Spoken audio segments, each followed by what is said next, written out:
Call this meeting of the Schertz-Cibolo-Universal City Independent School District to order. Let the record show that a quorum of board members is present, that this meeting has been duly called, and that notice of this meeting has been posted in accordance with the Texas Open Meetings Act, Texas Government Code Chapter 551, and the time is now 6 p.m. Dee, if we could have a roll call, please. All board members are present except Mr. Wilson. Now, just note for the record that Mr. Wilson did let us know in advance that he would not be able to attend tonight.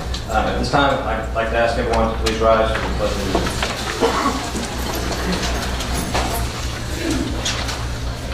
Pledge allegiance to the flag of the United States of America and to the republic for which it stands, one nation, under God, indivisible, with liberty and justice for all. Under the Texas flag, I pledge allegiance to the Texas, one state, under God, one and indivisible. Thank you very much. Just have a few introductory comments. So I appreciate everyone for being here tonight. Raise your hand if this is the first school board meeting you've ever attended. I assume you're here tonight because your students or your children are getting recognized. If you're here to beat up on us, that's perfectly okay too. Hopefully we don't have too many of those, but we certainly do appreciate you for being here tonight. I just want to tell you a little bit about our board meetings. We traditionally have these the third Thursday of each month. This is the governing body of the school district. Your school board are locally elected volunteers. Many of us are parents with children in the district or have had kids in the district, and we're taxpayers, and we're here to represent each and every one of you. You're more than welcome to stay through the entire meeting tonight. We normally don't have too many takers on that offer, quite honestly. First part, we just have some typically student recognition and a few other things to take care of, and then we'll get down to the business afterwards. But we will have a short break here in probably about 30 minutes. I'd ask that you all stay at least till that part, and then we'll take a break and everyone can say hello to each other and go on about your business for the evening at that point. So, yeah, appreciate everyone for being here. All of us do have our emails posted on the school district's website, and if at any time you have any comments about how we're performing as a school district or how we're performing as a school board, feel free to email us. Catch us in HEB.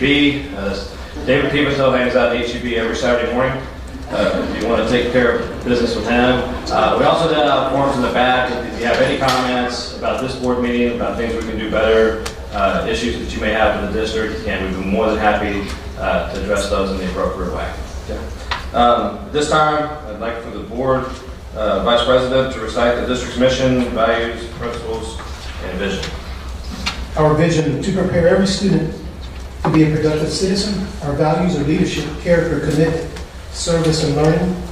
Our mission is Schertz-Cibolo-Universal City Independent School District provides a safe, secure, and challenging learning environment through the responsible use of all resources to afford opportunities for all students to realize their individual potential and to become responsible and productive members of society.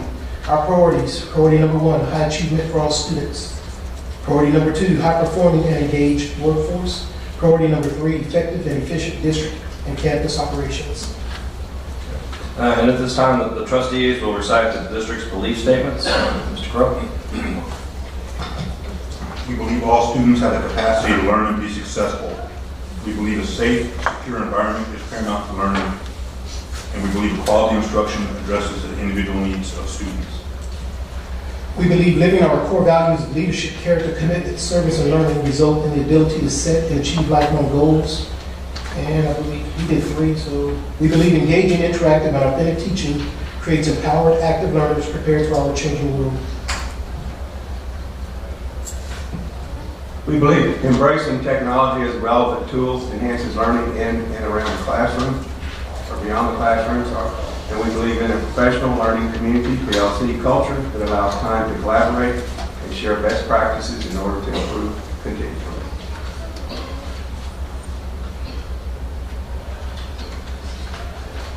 We believe that good communication is critical to success. We believe lifelong learning enriches staff through professional development. We believe measures of our success go beyond standardized testing, and we believe public education is defined by the local community with limited state involvement. Thank you very much, board members. And again, we do that at each board meeting, just to reiterate that that's why we're here tonight, so we don't get caught up in the tiny things a lot of other districts do, but we focus on the big issues and make sure that we stay on track with what our strategic plan is. Before we move forward, I also want to just make a public comment or a statement. Those of you that know Scott Herod, he was a trustee for this district for almost 10 years, retired from the board. Back in November, he didn't run again, so he voluntarily decided not to serve any further terms. Retired Air Force, again, board trustee for 10 years, and he's undergoing a potential lung transplant, so he's got some very serious physical issues, and I would just like to ask that everyone keep him and his family in their prayers and thoughts.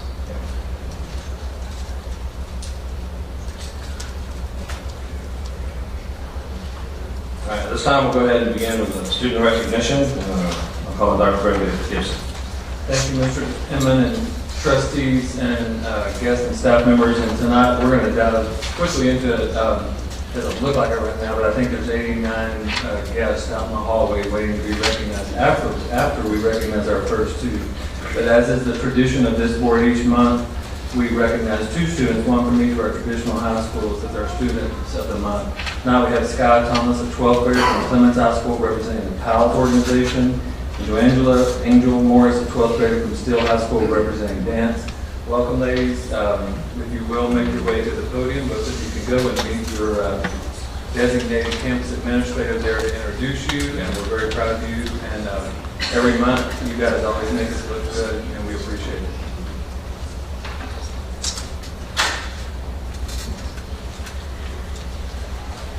Good evening, Dr. Gibson, President Inman, and members of the board. My name is Julie Vaughn, Assistant Principal at Clements High School, and I'm pleased to be here tonight to introduce our February Student of the Month, Sky Thomas. Sky is accompanied by her parents, Terry and Eamon Thomas, and her sister, Aubrey.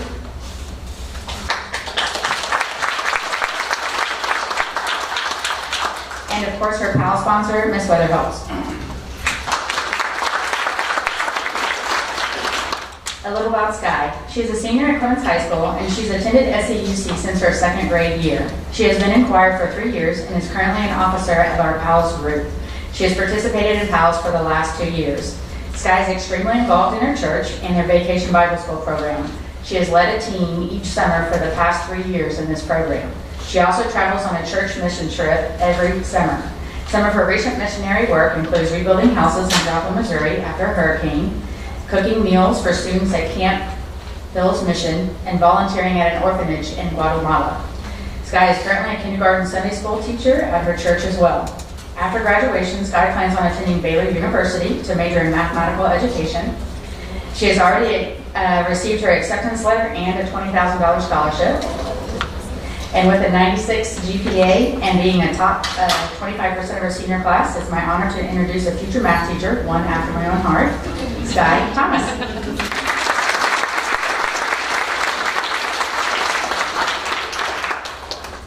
Dr. Gibson, President Inman, and members of the board, my name is Sky Thomas, and I'm a second-year member of the Practical and Human Services, or PALS program. PALS is a program in which students who partake in the class are paired with students in the elementary and intermediate schools within the district that have academic and social issues as well as those with special needs and disabilities. These kids are paired with us because they need someone to be there for them, not only to better their academic work, but also to be someone that they can turn to in hard times. We get to watch these students grow and improve throughout the school year, and even better, we have the privilege of helping them do so.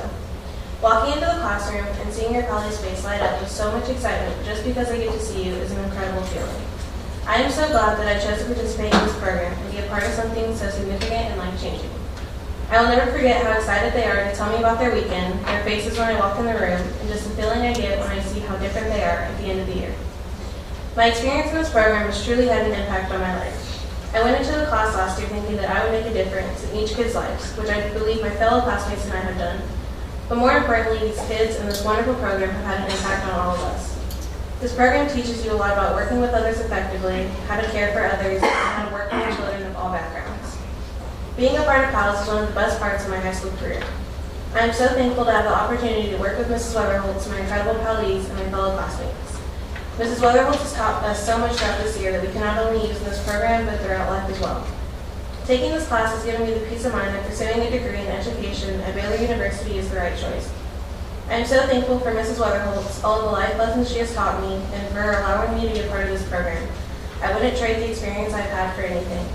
Thank you for giving me the opportunity to work well with children in our district with the PALS program and having me here this evening to tell you about the incredible program I'm a part of.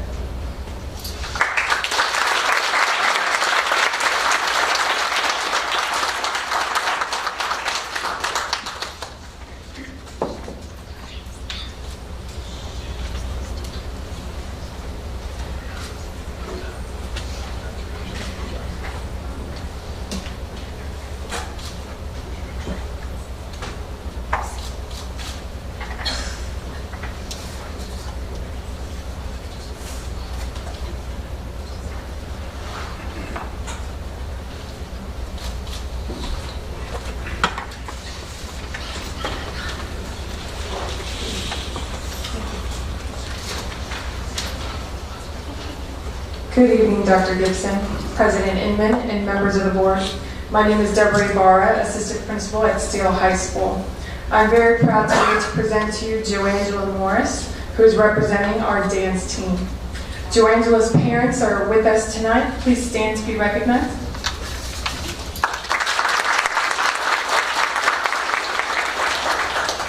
Also, our dance instructor is here with us, Mrs. Sweet. Please stand to be recognized. Joangela is currently our colonel for our dance team. She has lived in San Antonio her entire life and began her career as a knight her freshman year. She has an older sister who went through the Judson District and her mother who graduated from Clemens High School. She works with her church's children's ministry and she's a member of the Community for Life Foundation. After graduation, Joangela wants to attend the Air Force to become a pediatric nurse practitioner. I now present to you Joangela Morris.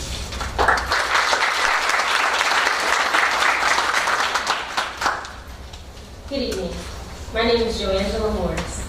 I'm a senior at Steele High School, where I'm a 4-year member of the dance program and currently am the colonel of the Medallion Dancers varsity dance team. Our dance program has had a wonderful year. The Medallions and Nightlights began working in June and July when we attended officer leadership and team camps. Both teams were awarded with multiple achievement, choreography, and precision awards. The Medallions and Nightlights had outstanding performances during the football season. In September, we held our annual Dance and Cheer Clinic, where we had over 120 participants. The Medallions recently competed at the HTE Dance Regional Competition on February 6th. We were awarded with sweepstakes trophies, which means we were given a score of 90 or above from all 5 judges on each of our 3 team routines. We were also awarded several recognition plaques for outstanding showmanship, choreography, precision, entertainment, and technique. The Medallions and Nightlights are currently preparing for our annual Spring Show recital, which will be held on Saturday, April 23rd at 1 p.m. in the Steele Auditorium. We invite all of you to attend. Both teams have outstanding routines to show, and we will have the Steele cheerleaders and the Excalibur hip hop team as guest performers. As the Steele Medallions dance team colonel, I have been honored to lead our dance program along with our directors, Mrs. Sweet and Mrs. Schneider. Throughout my 4 years in this program, I have grown, not only as a dancer, but also as a person. I have gained confidence, self-discipline, and leadership skills, and learned to work with others as a team. It has been an honor and a privilege for me to speak about our Steele dance program today. Thank you.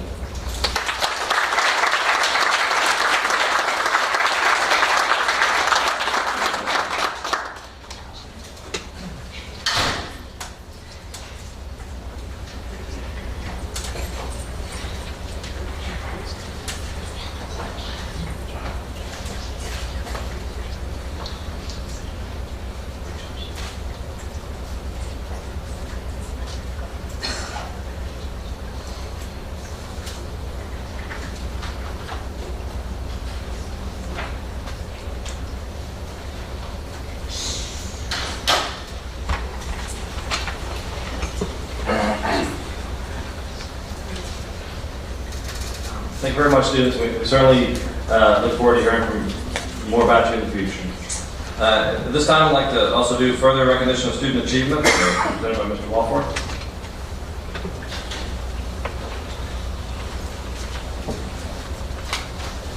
Good evening, Dr. Gibson, President Inman, and members of the board.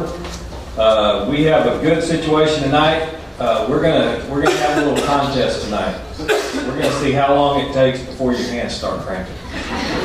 Just kidding. We've got about 80 students we're recognizing tonight from various career and technical education programs. We'll start with DECA. DECA is a career and technical student organization that prepares emerging leaders and entrepreneurs in marketing, finance, hospitality, and management in high schools and colleges around the globe. Our DECA students attended the regional competition here at the Schertz Civic Center in January. These students won recognition in a variety of competitive events such as business service operations, entrepreneurship, promotion plans, community service plans, and a host of other categories. We'll start with Clemens High School tonight. Accompanying their students are DECA sponsors Ms. Erica Marshall and Mr. James Pratt.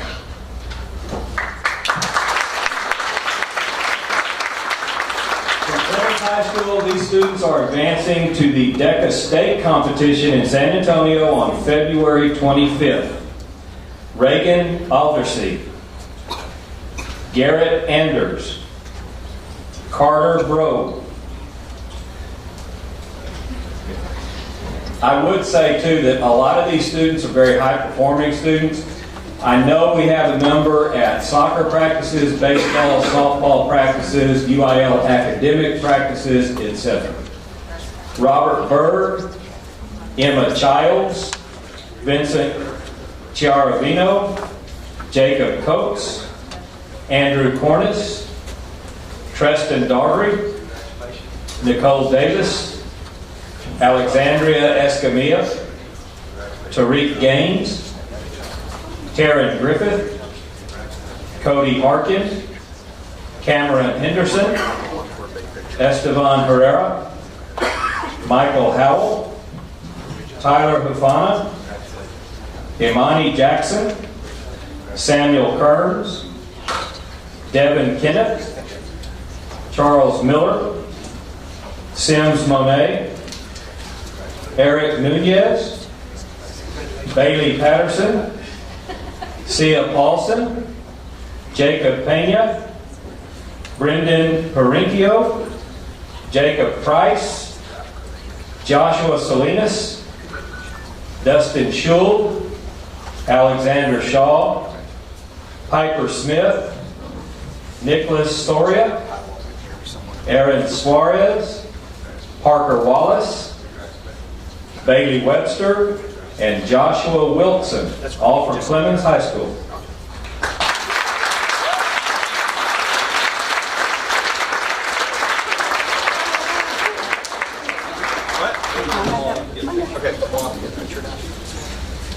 Parents, feel free to step up if you'd like to get a group picture.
And now we have our DECA students who are qualifying for state competition from Steele High School. They are accompanied by their sponsor, Ms. Brianna Saad.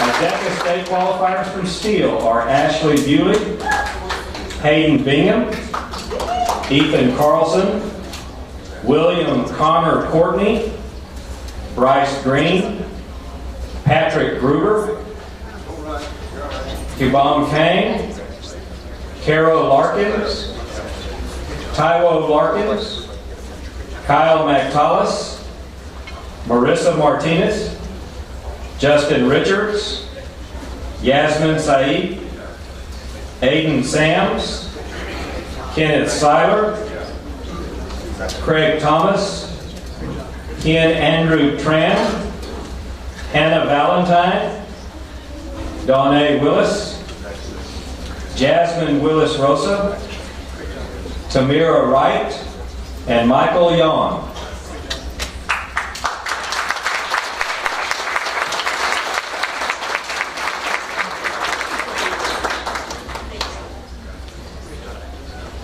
Just bring them right on back.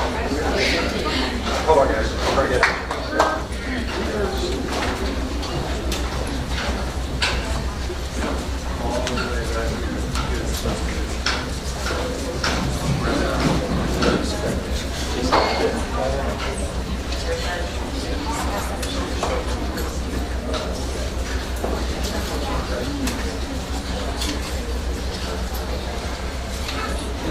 You want this hard? You need to.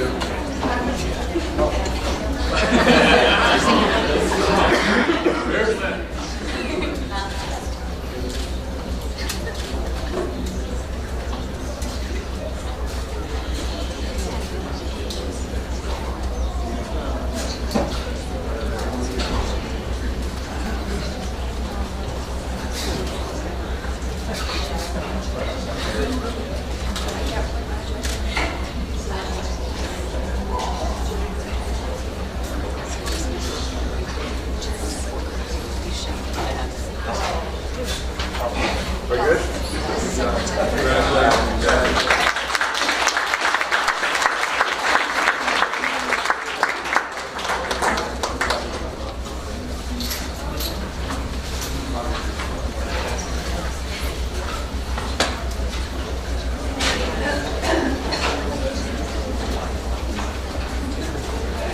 Next up, we have another DECA group, but it's a little bit different. Last year, the school store at Clemens High School achieved the highly competitive and exclusive designation Gold certification. This year, the store has been recertified Gold by DECA. As a result, 3 Clemens DECA students were recently chosen from student-based enterprise applicants around the nation to take part in the School-Based Enterprises Academy. This academy will be held at the DECA International Career Development Conference in Nashville, Tennessee in April. Advancing to this conference from Clemens High School are Taylor Britsky, Emily Daigle, and Jake Webster.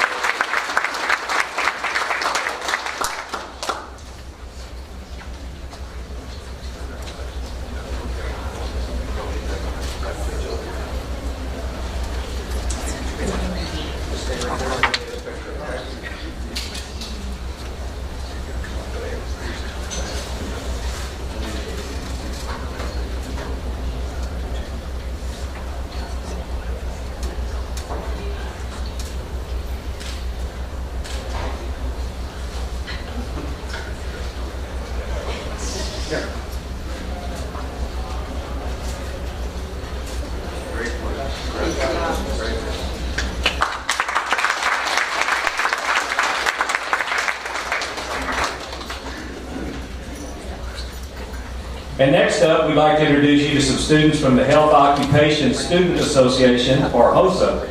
These students were advanced by their results in the healthcare issues and physical therapy competitions. Accompanying these students from Steele High School is their HOSA sponsor, Ms. Linda Guerra.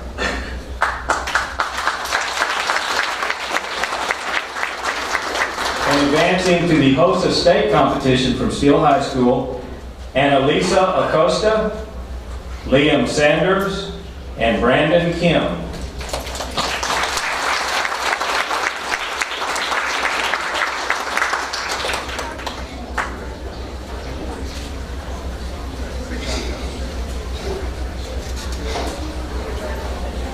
Just go ahead. Center yourself for a picture, okay?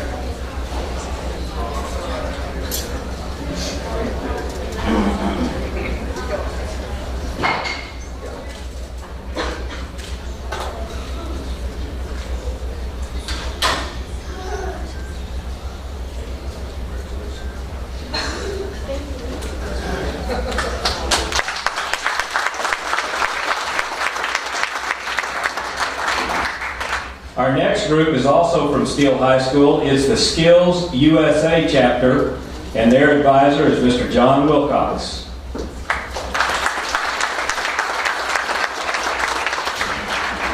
Advancing to the Skills USA state competition in Corpus Christi, and this category is Community Emergency Responder, are Chris Armstrong, Matthew Avila, Josh Benavides, Blair Buckaloo, Alex Dawson, Austin DeLuca, and Patrick Hunter.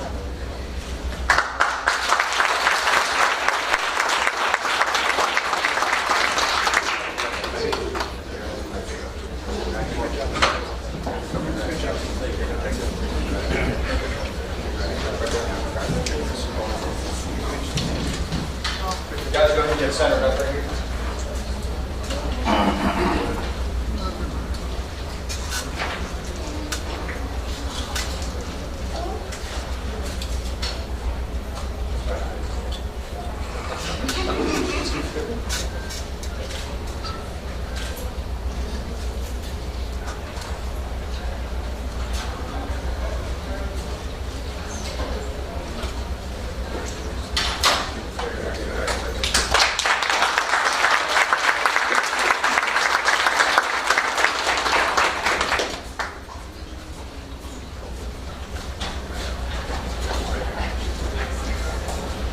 And our final group of CTE students is from the Texas Association of Future Educators, or TAFE. These students competed at the Teach Tomorrow Summit State Competition at the University of Houston in January and qualified for the Educator Rising National Competition to be held at Boston University June 24th through 27th.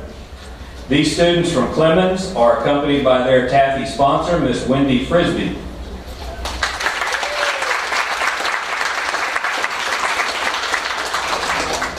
At the state event, these students won in two areas, Ethical Dilemma and Lesson Plan Humanities.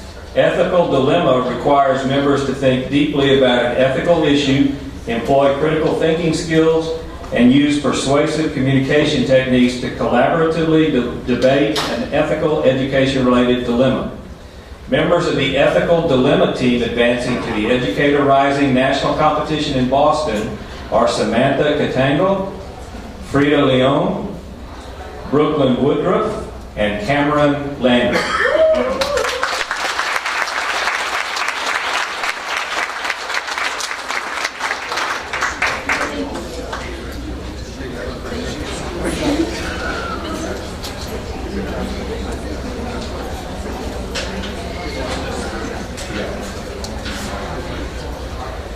And the Lesson Plan Humanities competition challenges young educators to plan and deliver a lesson of their choosing to an actual classroom of students. This student's lesson plan was on analogy and was presented to her Ready, Set, Teach class at Schertz Elementary School. She will advance to Boston for her achievement in lesson plan design and delivery. Ms. Courtney King.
Hey guys, what was the ethical dilemma? What was it? Was a first year teacher teaching 8th grade math was into her district, and what was it? Only 0.8% of her students appeared to be on grade level after giving an assessment in the year. So we had to figure out how to deal with the situation while not bringing down the students who were on grade level, also trying to catch everybody up and get them there. That's a purely hypothetical.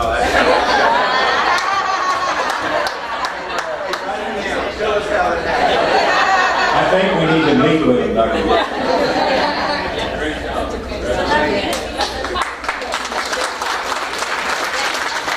Thank you very much. The March list has already started. Thank you, Mr. Walforth. Again, Mr. Early, we'll have a break here in a few seconds, but I just want to let everybody know we absolutely love student recognition, period.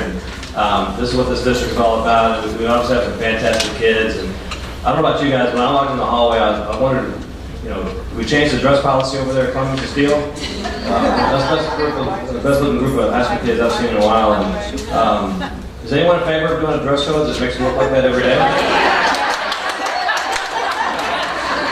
Everybody but the student, probably.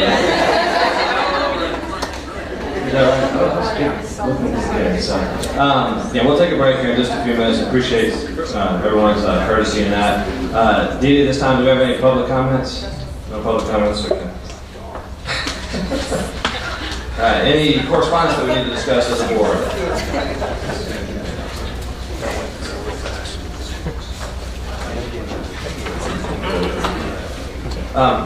This time we're going to go ahead. If each board member has something to talk about, insofar as meetings you may have attended over the past month, whether that's community meetings, school events, things along those lines. Mr. Westbrook? Yes, I did have the opportunity, I guess, starting in February, to visit several schools so far. I think it'll take me all the way through March, maybe even April. But I visited Adobe, Corbett, Schertz, Rose Garden, Pascal, Watts. And I can say that Mr. Simmons, Mr. Knox, Ms. Pope, Ms. Schlatter, Miller, and Bandy, they're all great. The students walked through the hallways, were engaged. They would say hello to the principals. They were courteous, they were nice. I think they appreciated all their teachers. So I got to visit during Kindness Week, which was 2 weeks ago. Kindness Week, and during Kindness Week at Rose Garden, they had Twins Day or something like that, so people were dressed like twins and had to dress, similar t-shirts, and so that was pretty cool. Let's see. I'm glad that the robotics team, was that in Pascal or Watts? Watts was doing real well. I think there's 2 schools that are doing robotics. I think they were saying that some of the other elementary schools are doing it, but overall, I had a great time. The students seemed engaged, seemed happy. They enjoyed their teachers, and I appreciate meeting all the teachers and saying thank you. So continue the good work, Dr. Gibson and your staff. John? Over the last month, I had lunch at Wilder, Corbett, and Pascal in the actual cafeteria just to see how 4 kids go and to see if they're telling the truth. And I'm going to be honest with you, hamburger day is pretty good. Meatball sub day is pretty good. It's actually probably better than I remember when I was in school, and I appreciated the response and the work I got when I was on campus for those. I also got to go to Slaughter for the little bit for the Hoops for Heart last week, and I want to say once again thank you for your warm welcome. It's always nice to stop by and interact with the kids. And the only other thing I got to do was actually asked by Corbett, got to do a presentation at Corbett over a period of about 2 days to all the lunches where they just talked about values and making good choices, and that was actually very fun and interactive, so I appreciate them asking me to do that. Okay, thanks, John. Dave? Well, I don't know if this applies or not, but Mr. Inman and myself were fortunate to be able to join Dr. Gibson in a presentation at the Texas Associated School Administrators in Austin. Back in January, we presented a session about board governance, how boards should operate, and we were one of the few, maybe the only board in the state that we've confined that actually does a board inventory or survey, so we know what kind of job we're doing. So anyway, that was January, and then I do, I'm a watchdog at Green Valley Elementary School, and which allows, I have a granddaughter that that attends at Green, I know I don't look that old, but I have a granddaughter that attends Green Valley Elementary School. And when she was kindergarten, she asked me if I would come up. They were starting the watchdog, asked me if I would come up and participate in that. And I've been doing that since then. She's in 2nd grade now. And that allows me to go up there. I go up on Tuesdays. And I go up at lunchtime, and I spend the lunchtime in the cafeteria helping the students. If there's a problem, I sit down with the students and visit with them. It's amazing.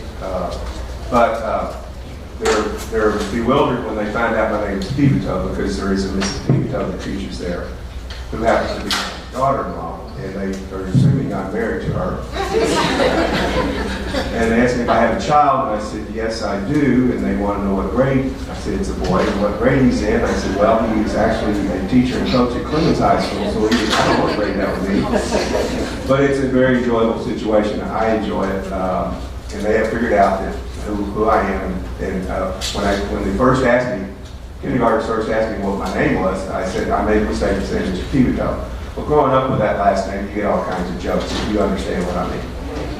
And so that was a big laugh for them, and I just said, call me Mr. David or Mr. John, whatever it is. No, forget the Mr. Pivito. So anyway, that's kind of my thing, and I enjoy that. I also attend soccer games occasionally. Usually, it's the coldest time of the year, wettest time of the year, and that's an endurance thing. So, anyway, thank you. I said, Jerry? Saturday, not last Saturday, but the Saturday before, I'm also, for those of you who don't know, I'm also an ambassador with the Chamber, and so we were doing a ribbon cutting with the Promptu Immediate Care, Urgent Care at the end of 3009 and 78. And they had a barbecue afterward, or they were feeding us afterward, and when they introduced me as a board member, a school board member, 3 girls came up from Clemens who were serving food and wanted to get a picture so they could show their teacher and validate, I think, to verify they were there. But they were there representing, it must have been probably the Clemens POSEC. So it was nice for them to recognize that they should get a photo with a school board member and take it back to their teacher. And then this last Monday, I got the opportunity to tour facilities for all the grade schools and intermediate schools. And by the time we were through, they had all melted together, and I couldn't tell one from the other. We started with Rose Garden, and I think they went in chronological order so that I wouldn't start with the newest one, and then we started with the oldest one, and we worked our way through it. It was a very good trip, and I was very pleased with the facilities and the community, how we interact with the community in each area. All right, thanks, John. I'm also doing school visits like Mr. Westbrook, and I hit 2 last week, 2 that my kids haven't been to. I hit Cibolo Valley Elementary, the newest elementary, and if you haven't been there, it is a beautiful campus, and Ms. Goldharn gave me a tour. And then I also visited Allison Still in DAEP, and those, I am so impressed. Allison Still received one of our Education Foundation grants, and they're building a garden, and it is just unbelievable how talented these kids are. I would like for them to come to my house and build a very nice garden like they're building. So I had some great school visits as well. Dr. Gibson, you had something to add?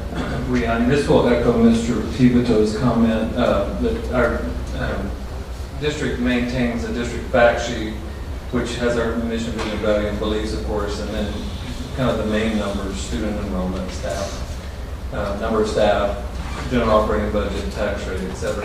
And then on the right side, most of you are aware of this document, is our points of pride.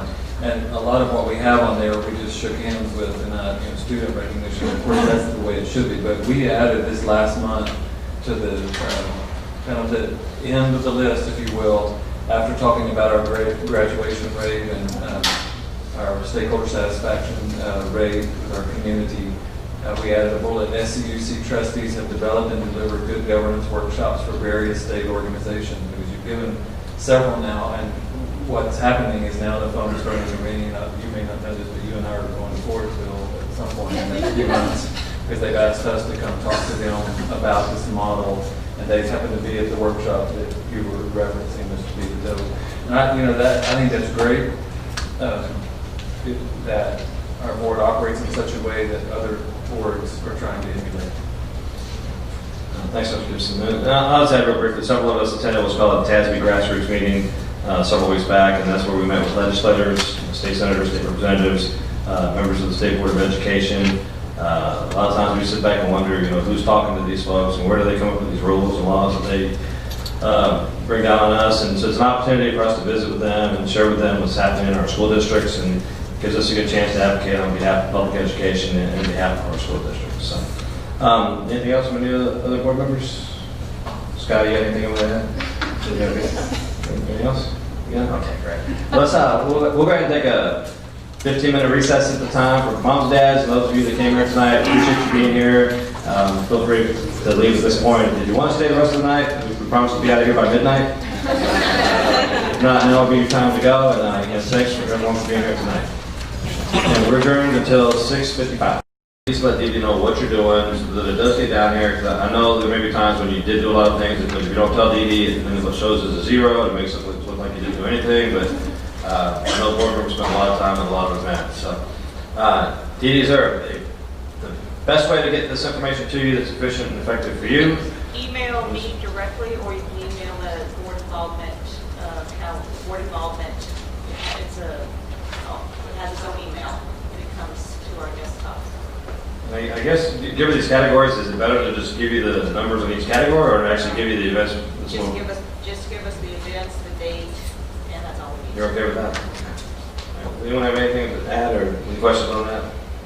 Yeah, just some self-accountability for our own purposes. I think it's great that we're more committed to getting out there in public and letting the folks know that we're here and contact us if they need anything. This is one of the ways about doing that. So as we move forward with this, just let us know how that's working. Okay. Having said that, we'll move on with the important discussion items. And first one is a strategic plan report for this, Dr. Edwards.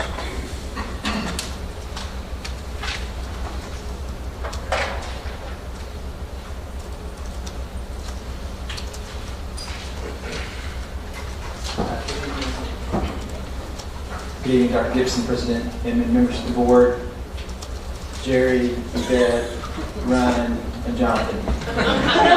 Wow. Just want to go ahead and introduce everybody that's still here. No, it is a pleasure and an honor to get to share a little bit about our progress towards our priority 1, especially goals 1.1 through 1.5. As we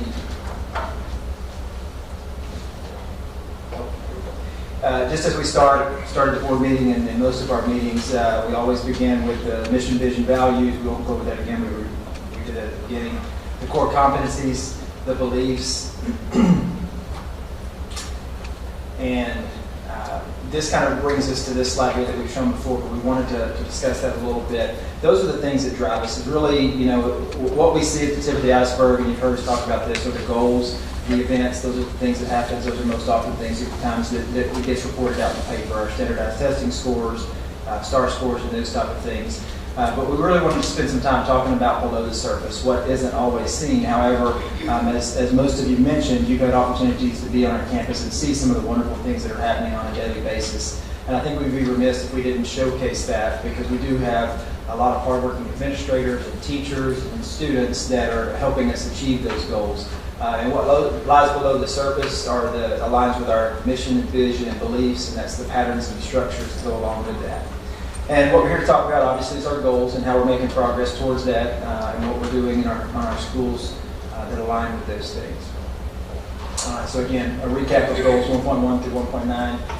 90% of our students meeting or exceeding standards, 100% of our campuses exceeding TEA annual requirements for Index 2, 100% of our campuses exceeding TEA annual requirements of Index 3, 100% of our campuses exceeding TEA annual requirements of Index 4.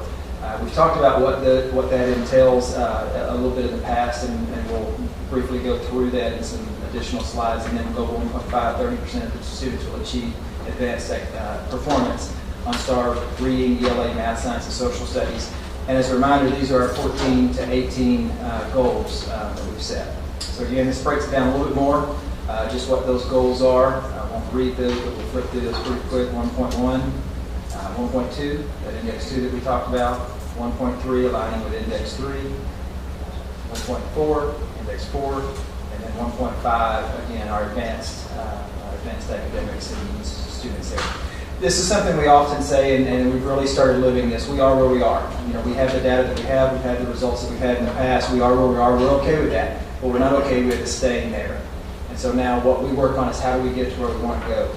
As mentioned, there are a lot of good things happening in our district. We had an opportunity to recognize almost 100 students tonight, and we average close to that every time we recognize those students. And that's just that's the result of the hard work that you see going on in our classrooms. And this is really what it's about. We have focused on that ongoing and sustainable school improvement. A lot of times you can get those quick fixes in a year or in a matter of time, but they don't sustain. And that's really what we've been working on, is making sure that we have systemic and systematic processes to ensure that students learn, that our employees are satisfied and with their jobs and it's relevant to them, and that we have that effective system. And it really boils down to one of our goals. We want to take control, active control of our professional learning community in that journey. And we'll give some examples of what we're hearing and what we're seeing on our campuses that pertains to that.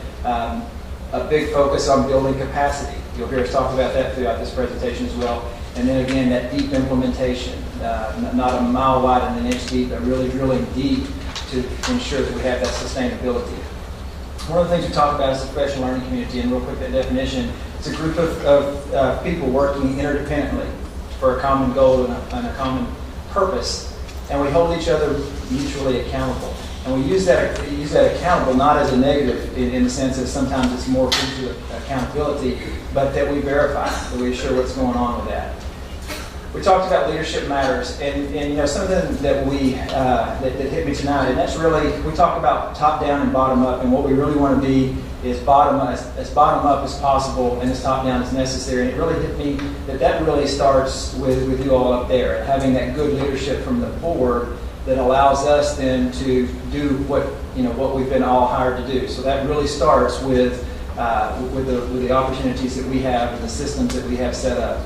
From the board down and from our campuses up. And again, kind of going through this, we feel like we give a lot of constructive feedback these days, both with our teachers and our teachers giving them to our students. Without feedback, you're not going to know where you are and you're not going to know what you need to improve on. So we take that very seriously. This is something that we continue to show too, and we'll just flip through this, but this really speaks to the most effective teachers and most effective campuses. And you can see there students that enter at a 50th percentile after 2 years in each one of those environments, the results there. And the two that really stick out, in least effective schools with least effective teachers, students drop from the 50th percentile of achievement to the third. And we're really focusing on especially those bottom two, most effective schools, most effective teachers, most effective schools, and average or above teachers. And when we look at average, those are teachers that are getting it done. And you see the results that come in with that. We're not going to have, every one of our teachers aren't going to be those rock star, superstar teachers, but every one of us can make the other one better. And we often talk about that. We're smarter, we're stronger, we're better together than we are independently. And then this one, how do we ensure that there's that creative tension? And that illustration of the rubber band. The rubber band is useless if it's not stretched a little bit, but it also, if it's stretched too far, it breaks and doesn't serve its purpose. And so that, again, that aligns with bottom up as possible and as top down as necessary.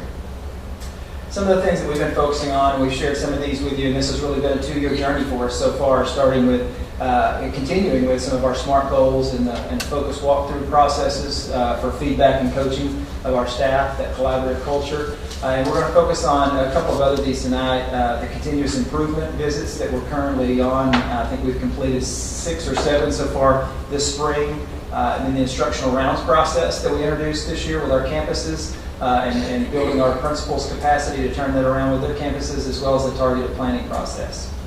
We'll start off with a PLC agenda and the targeted planning process. And basically, this is all of these things are to advance our district. You can walk on to any of our campuses, and we're going to be doing this to a certain degree. And it's all about that empower, trust, support, and verify.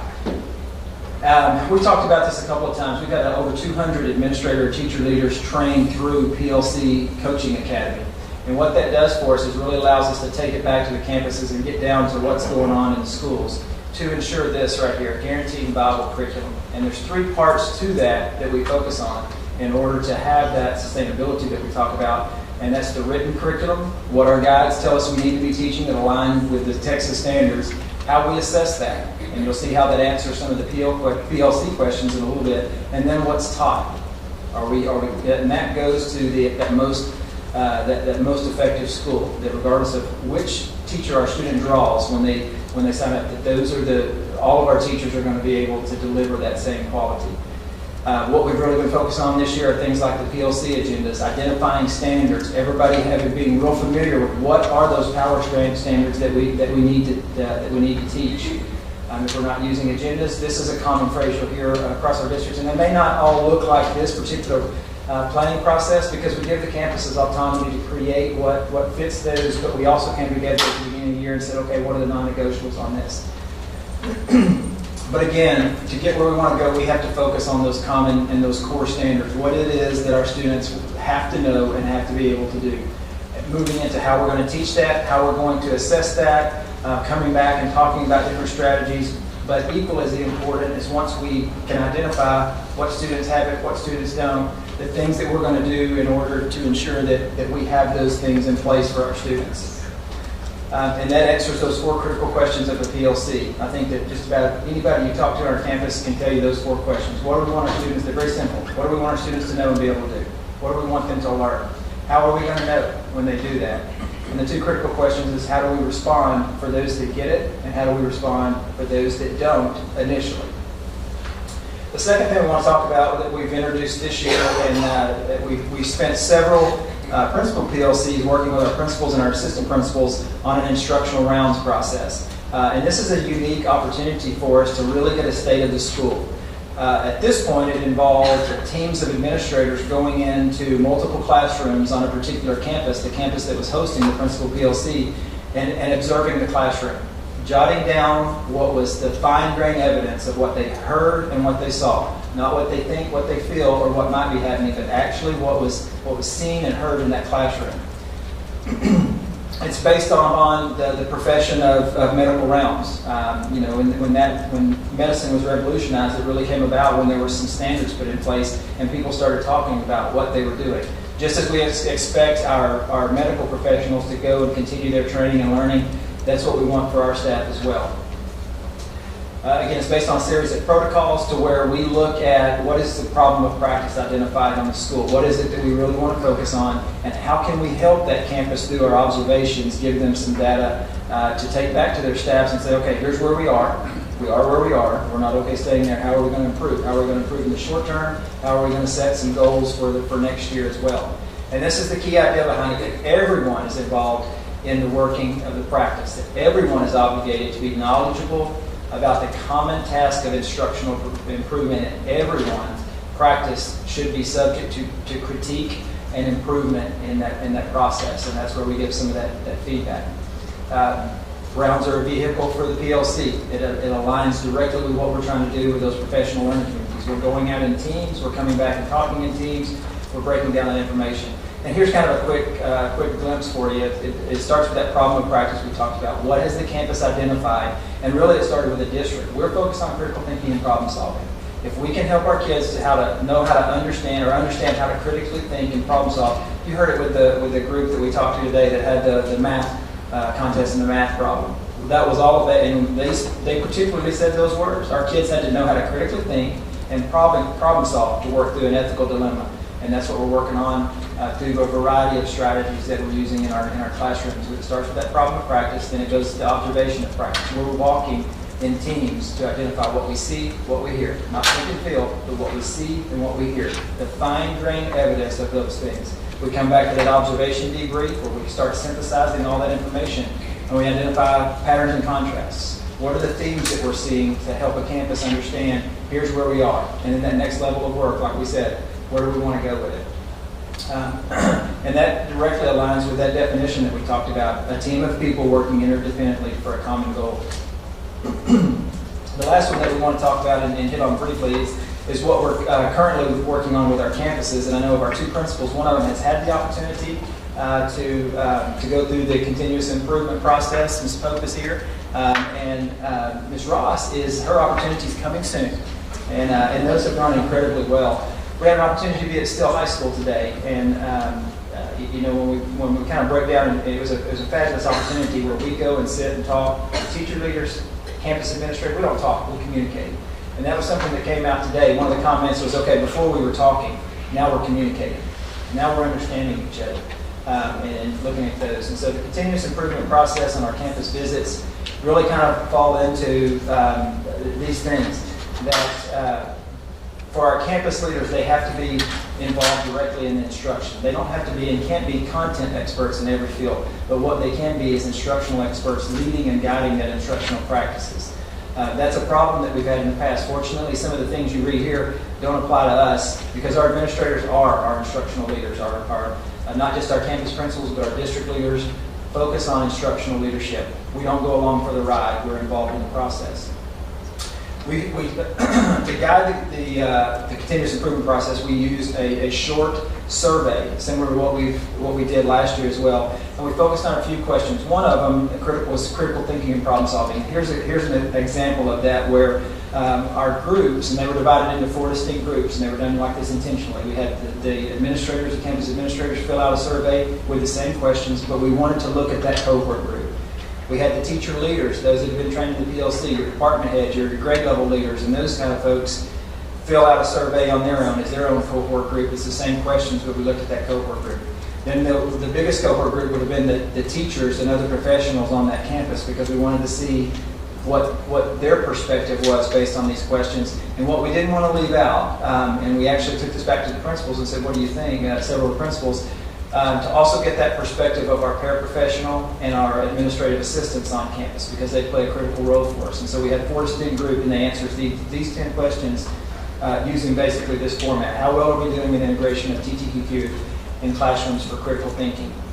The important part of that question wasn't about TTQQ, it was about that critical thinking. And so they get to pick from, we haven't begun to address the issue yet, talking but no action, have begun to address this issue, have moved beyond implementation, to the point of processes that are deeply embedded in our culture. And then we put that number 6 on there because there may be some things, for instance, with our paras and assistants that they're not a part of it and doesn't apply to them. Briefly run through the other statements that we had. We had a question on continuous improvement. Yes. I'll forgive it. I'll do this and I'll let you have just a second to get right. That number 6 today, what you put it in there for is exactly right. But what I observed at a table that I was at is that you're not supposed to try to drill down if it's 2 or 3 or 4 responses, but it was the leadership team and it was 3 out of 5 kept, or 3 out of 8 rather, kept saying non-applicable. Well, one of the counselors said, well, that's us. And then they changed their protocol to bring the counselors in to the focus walkthrough periodically. Not every time, but periodically. So that not applicable actually caught something today for a cycle of improvement. That was my observation. Absolutely. An administrator, before we could even get it out of our mouths, had already taken your book and basically wrote down critical to have counselors involved in the focus walkthrough process. Not all of them, but periodically. Yes. On the cycle. So that was a great idea. Absolutely. And that's what happens in these opportunities is things come out and we share them on other campuses and ideas come out and it's that collaborative culture that helps us learn and grow. Yes, sir. So what do you mean some but not all? Well, they've got plenty on their plate. So without this, they're not as active of a participant maybe as the teacher leaders, but to go through it periodically to understand what the process is about.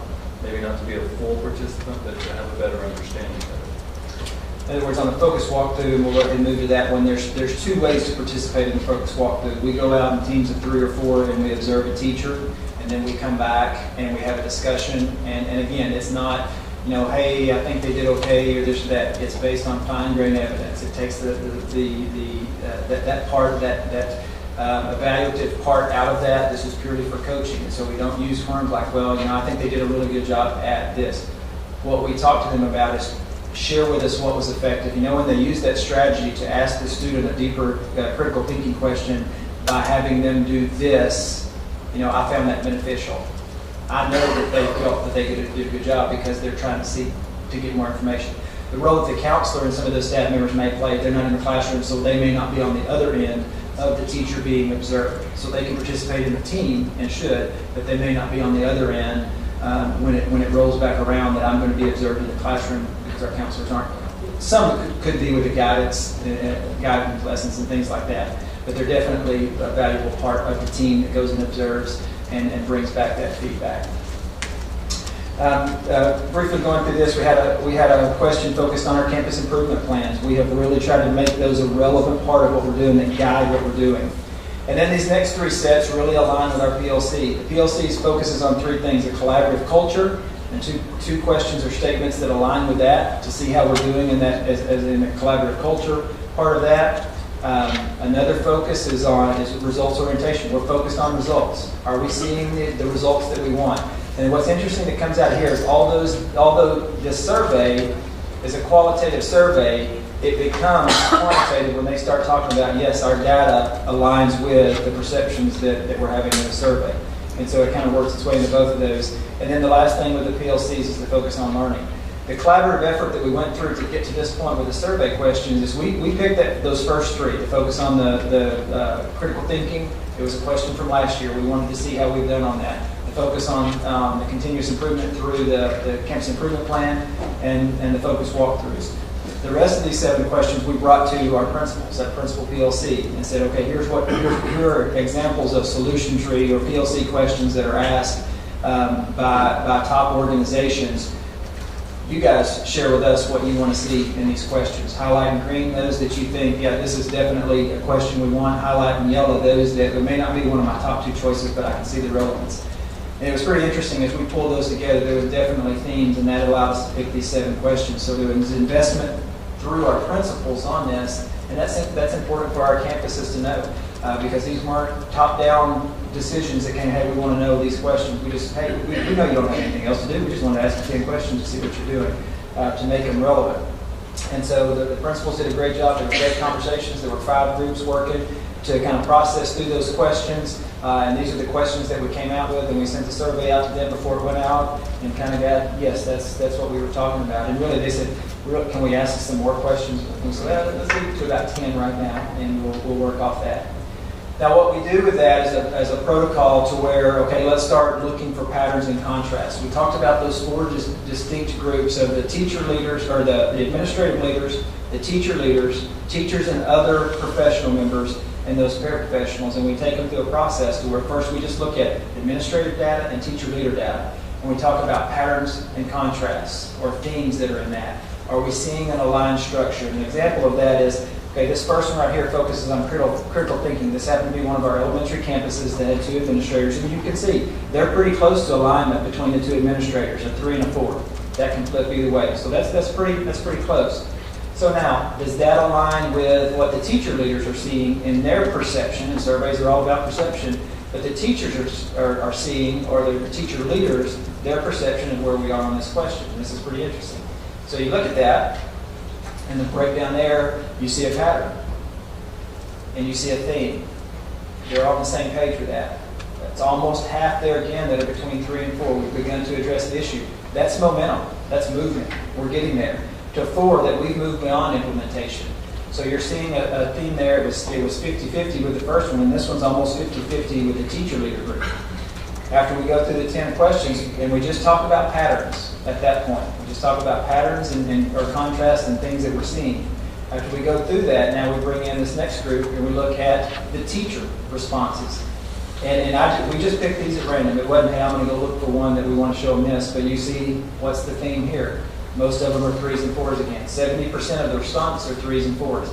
So you see from the campus perspective what the administration sees about critical thinking, what the teacher leadership, and that's a critical group, sees about how we're focusing and how we're doing on critical thinking, and how the rest of the staff sees that is very much in alignment. And then again, this one may not directly apply to, this is a good example of that. That may not directly apply to our paras or our assistants, and so you can see most of them doesn't apply to me. But what allows us to do the next step for our campus principals then are to take the survey out and decide how they want to do it with their leadership team and share the results with their campus staff. So the whole staff can see, are we in alignment? Are we seeing the same things? Are we moving in the right direction? And one of the phrases, and I can tell you, it's been pretty interesting to watch. We kind of coined this as so far all of our campus, we tell them, you got the big mo working for you. And that's momentum. You can look at this and see that we're moving. Most of the campus folks, but those that aren't, and it's what's incredible is the open and honest conversations that come to that. Because we were at one campus and they were talking about, well, we had one that was a 2. It was kind of the outlier. And finally, one of our teachers stood up and said, you know what, that was actually me, and let me tell you why. And she told her story. The other teachers, there was another phrase that one of the campuses said, you know what, we had to take a step back. And we had to see from their perspective why they would respond like that. And it was valid. And just as we said, we've got some work we can do on that. And we're going to make some adjustments tomorrow about that. And then we've heard from our campuses, the conversations have continued once they leave. So they will continue with the staff. It's a great tool to go that bottom up and top down that we talked about. And we're really excited about that. One of the protocols they can use to do this, and this is again a campus discretion, but in breaking down that data, okay, what does the data tell us? What does the data say? What are the patterns? What are the contracts? Okay, so what else? What else do we need to know about that?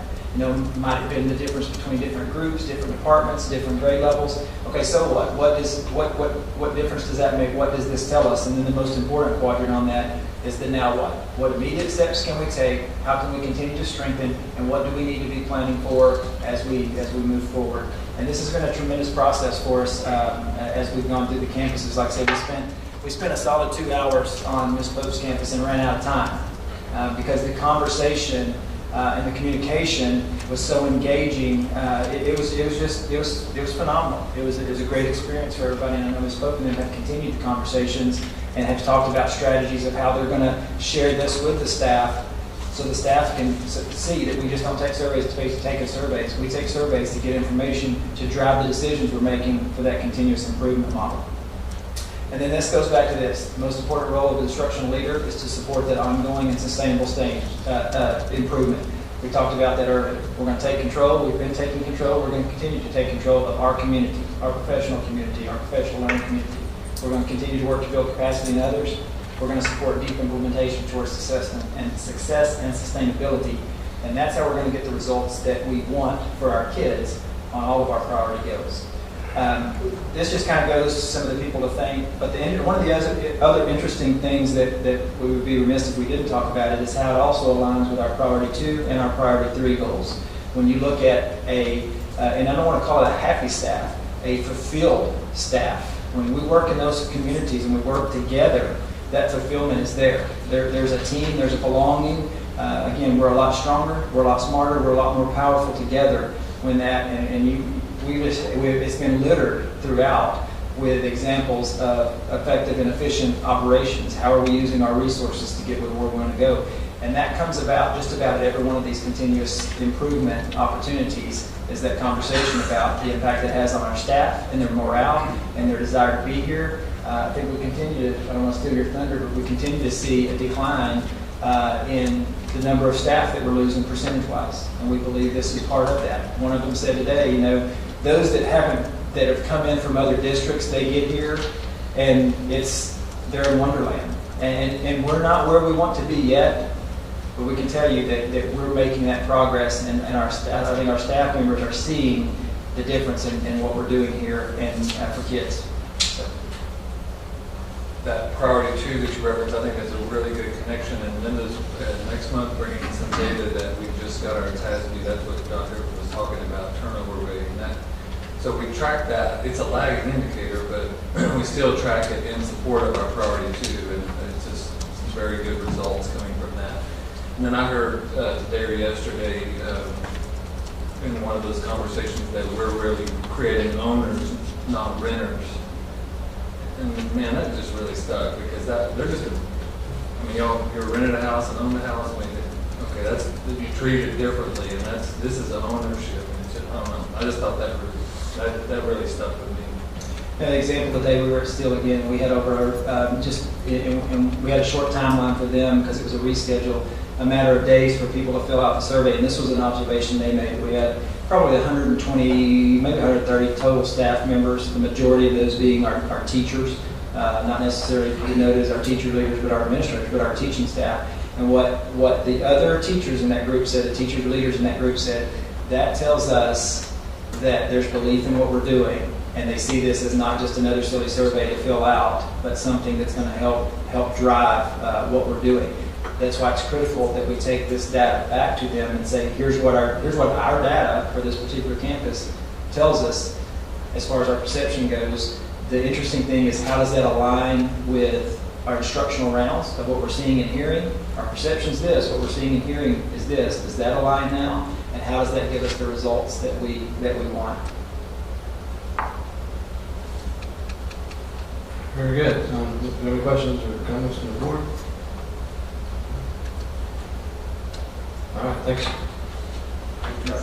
Yeah, consistent with one of our belief statements that was read a while ago, I'm going to put just a little maybe exclamation point on that really good presentation. But what's interesting to me is that we, just like every other district, will basically slow down some of these efforts that you're hearing about tonight in order to accommodate for a state assessment, in order to not just blow our teachers up. And that's just silly. To slow down all of this stuff, to put a check mark in a box for somebody at a state level. So I'll just leave it at that. It is what it is right now, but if we didn't have that in our way, these things, we would just be blowing and going to some new level by the end of the year. But we'll choke back now. There's only so many things a person can do during the day, and I get that. It's the right thing to do. But until we get those assessments down to 3rd grade, 8th grade, and then maybe one test in the high school, we'll have to continue to do this kind of slow down in the spring. It's frustrating. Good comment. All right, next up we have the construction update. Wayne. Good evening, Dr. Gibson, President Inman, board members. Something changed here, but I'll adjust. The February construction update. We're going to go through the very quick version of this. Again, high points, Cibolo Valley Elementary being used, complete, done. We're looking to close out documents, and we'll be talking more about that school here in a little while.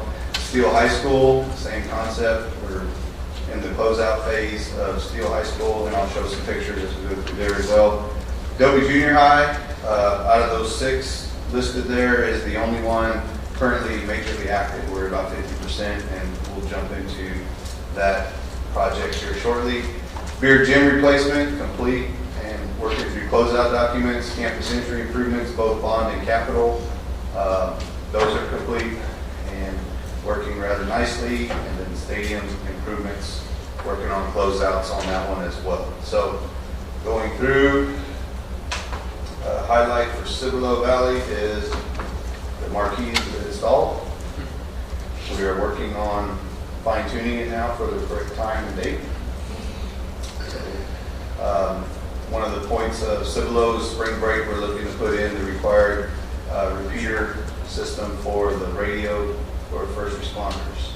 Steele High School, current status, we're finishing up the punch lists. Teachers have moved in, and we're looking at closing and finishing up the backside in that shop and welding area for the closeouts. Again, just a quick run through for Steele. We've seen these before. There went 20 pages, so that's good. 20 out of 45. Stop me when you want, because I think we've been here before. Dobie Junior High, 50.3% complete. Looking now at steel being erected. There's the post finished. This is the look now. We have the steel. We have the internal framing going on, studs. They're hanging MEP, the ductwork, and we are moving. This is from the angle, kind of like at the Borgfeld corner. So where the classrooms are off to the left, and then working across, we would have the admin side. Again, the back, this is the interior CMU for the locker room addition on the back of the gym, football field. And again, we're looking at an August completion of this project, not including the road. And then, as mentioned, Beard Gym's complete. campus entries are complete. Lynn Hall Stadium, complete. Wilder will be coming up as well. Wilder, for the most part, is complete. We broke our negotiations with the contractor that completed the project. We were trying to work out a deal to work on a parking lot, but we could not come to an agreement, so we canceled and ceased all negotiations with them, and we'll be going out for a separate bid for the parking lot in the back, which this is the back green space area, the existing loop that is there now for the fire, or not a loop, but the existing road. The building structure is up to the north. So just to kind of give a quick idea, looking at about 30 to 32 spaces for the back. And then again, the financials, which are in your financial section of your packet. And that is it for this month. So kind of ran through that quickly. Any questions? Questions or comments? Yeah, thanks, Mike. All right, next item, we have budgeted purchases in excess of $50,000. Madam Mayor. Thank you, Mr. President, members of the board, Dr. Gibson. This month, our district had one purchase for this report that was from Paulette School Resources, written against one of our district contracts. That was for library books. The library books which were purchased were for the Spanish selection in our library. Spanish? Yes, sir. How big is our Spanish collection now? Well, Cibolo Valley is one of our also one of our dual language campuses as well. What was the question again, sir? Basically, how big is our collection? I think proportion of our books in libraries are Spanish. You know? I don't have a good answer for you, sir. Just an interesting question. Robert, I was there. Robert, I was there when they got the delivery, when I got the tour. It was a lot of boxes. So, yeah, they were excited. Gary says his mouth's growing down. I'm not sure. Can we put him in dual language program? Any further questions? Thanks, Matt. I just want to make a quick note about the next few items here, especially number 4, 5, and 7. And then number 8, we're going to talk about this in detail. But Dr. Gibson and I have been talking recently about just running a more effective and efficient school board meeting. And you go around the area and see other school boards. A lot of times they will spend 90% of their time on things that really don't matter. And they'll spend hours talking about some $10,000 project and they just beat it to death and not really effectively and efficiently doing the things that they should be doing as a school board. And so we talked during our workshop last time about the way we do this now. We usually have a discussion item and say this meeting, and then we take action on it at the next meeting. Gives us an opportunity between the meetings to think about things more often. But what we're going to start doing is taking some of these items and then moving them to the consent agenda at the following meeting. That way we don't bring it back up for discussion. We don't sit here and beat it to death for another 2 or 3, 4, or 5 hours. And we're going to talk for each board meeting which items we want to put on the consent agenda for the next time. That's just going to make us have a much more effective and efficient board meeting. So I just want to point that out ahead of time. So items 4, 5, and 7 are going to be discussion items tonight. But those will be things that we will act on next time. So just keep that in mind. So if you've got some good questions to ask or some insight about those topics tonight, it would be a good time to delve into that. And the very high likelihood it will be on the consent agenda next time. Again, you're always free to ask that a consent agenda item be pulled for separate discussion.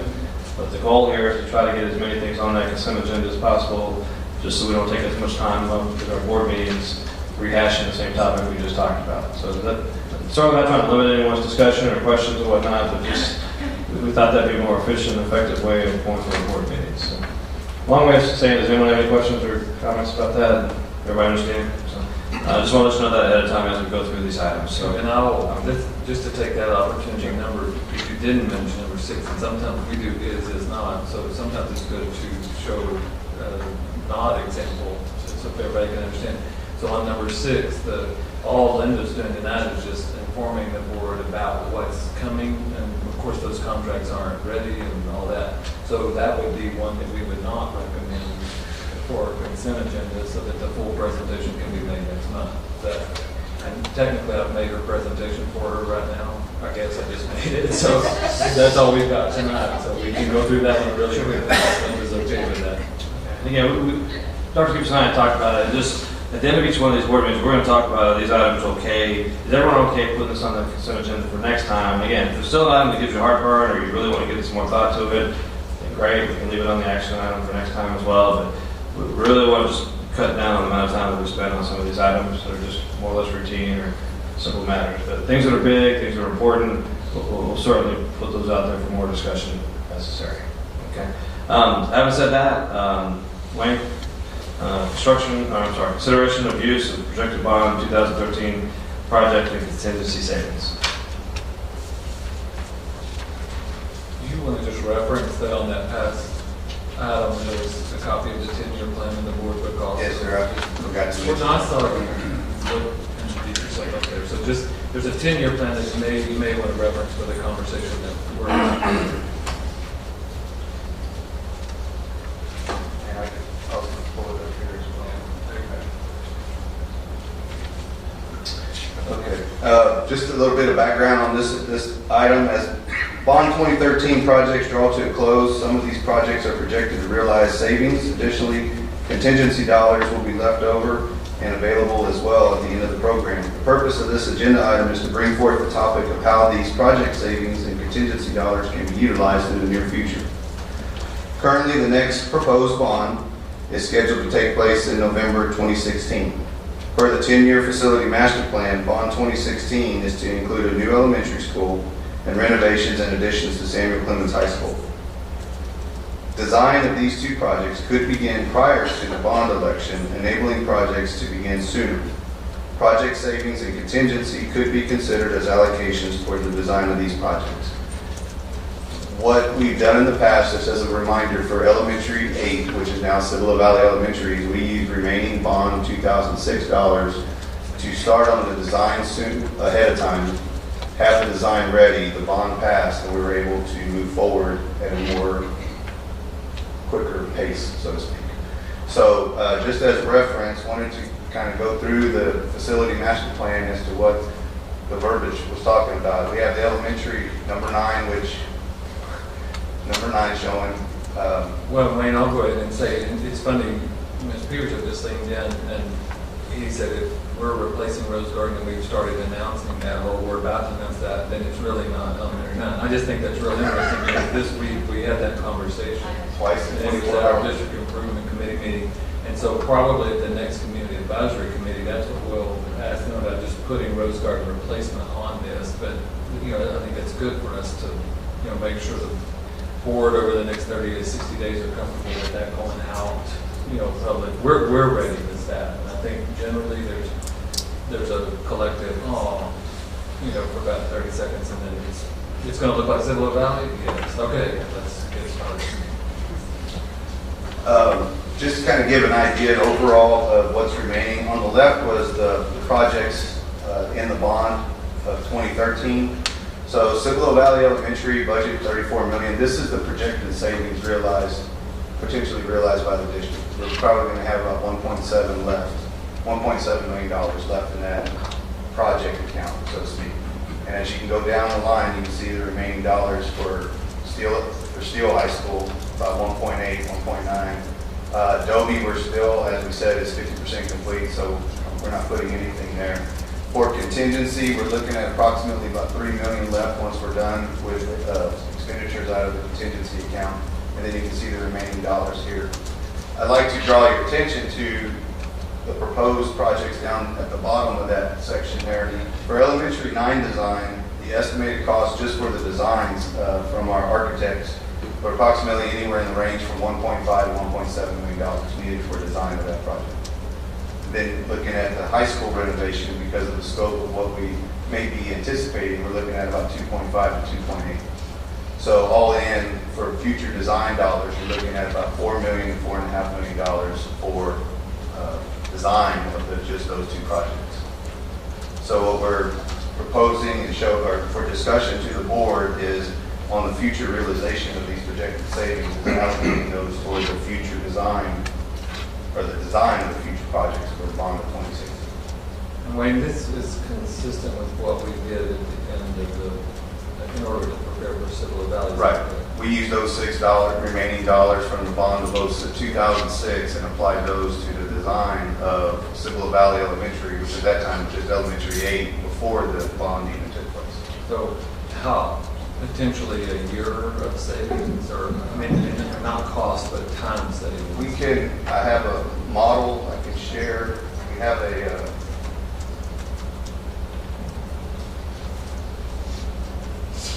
for a possible opening, if you look back at the facility master plan, we're showing that Elementary 9 will actually open or scheduled to open in 2019.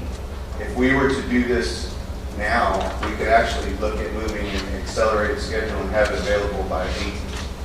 So saving us a year of not only dollars and rising costs, but also quickly getting into design, going over any of the opportunities for improvement of the Cibolo Valley design, which we're looking at, and applying that towards in this summer, and then having it ready to go after bond. What are some, are you done? Yes, sir.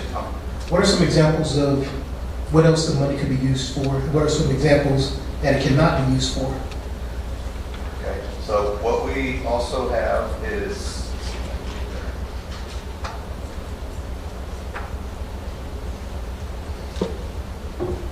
basically the short answer. The short answer to your question, Mr. Westbrook, is the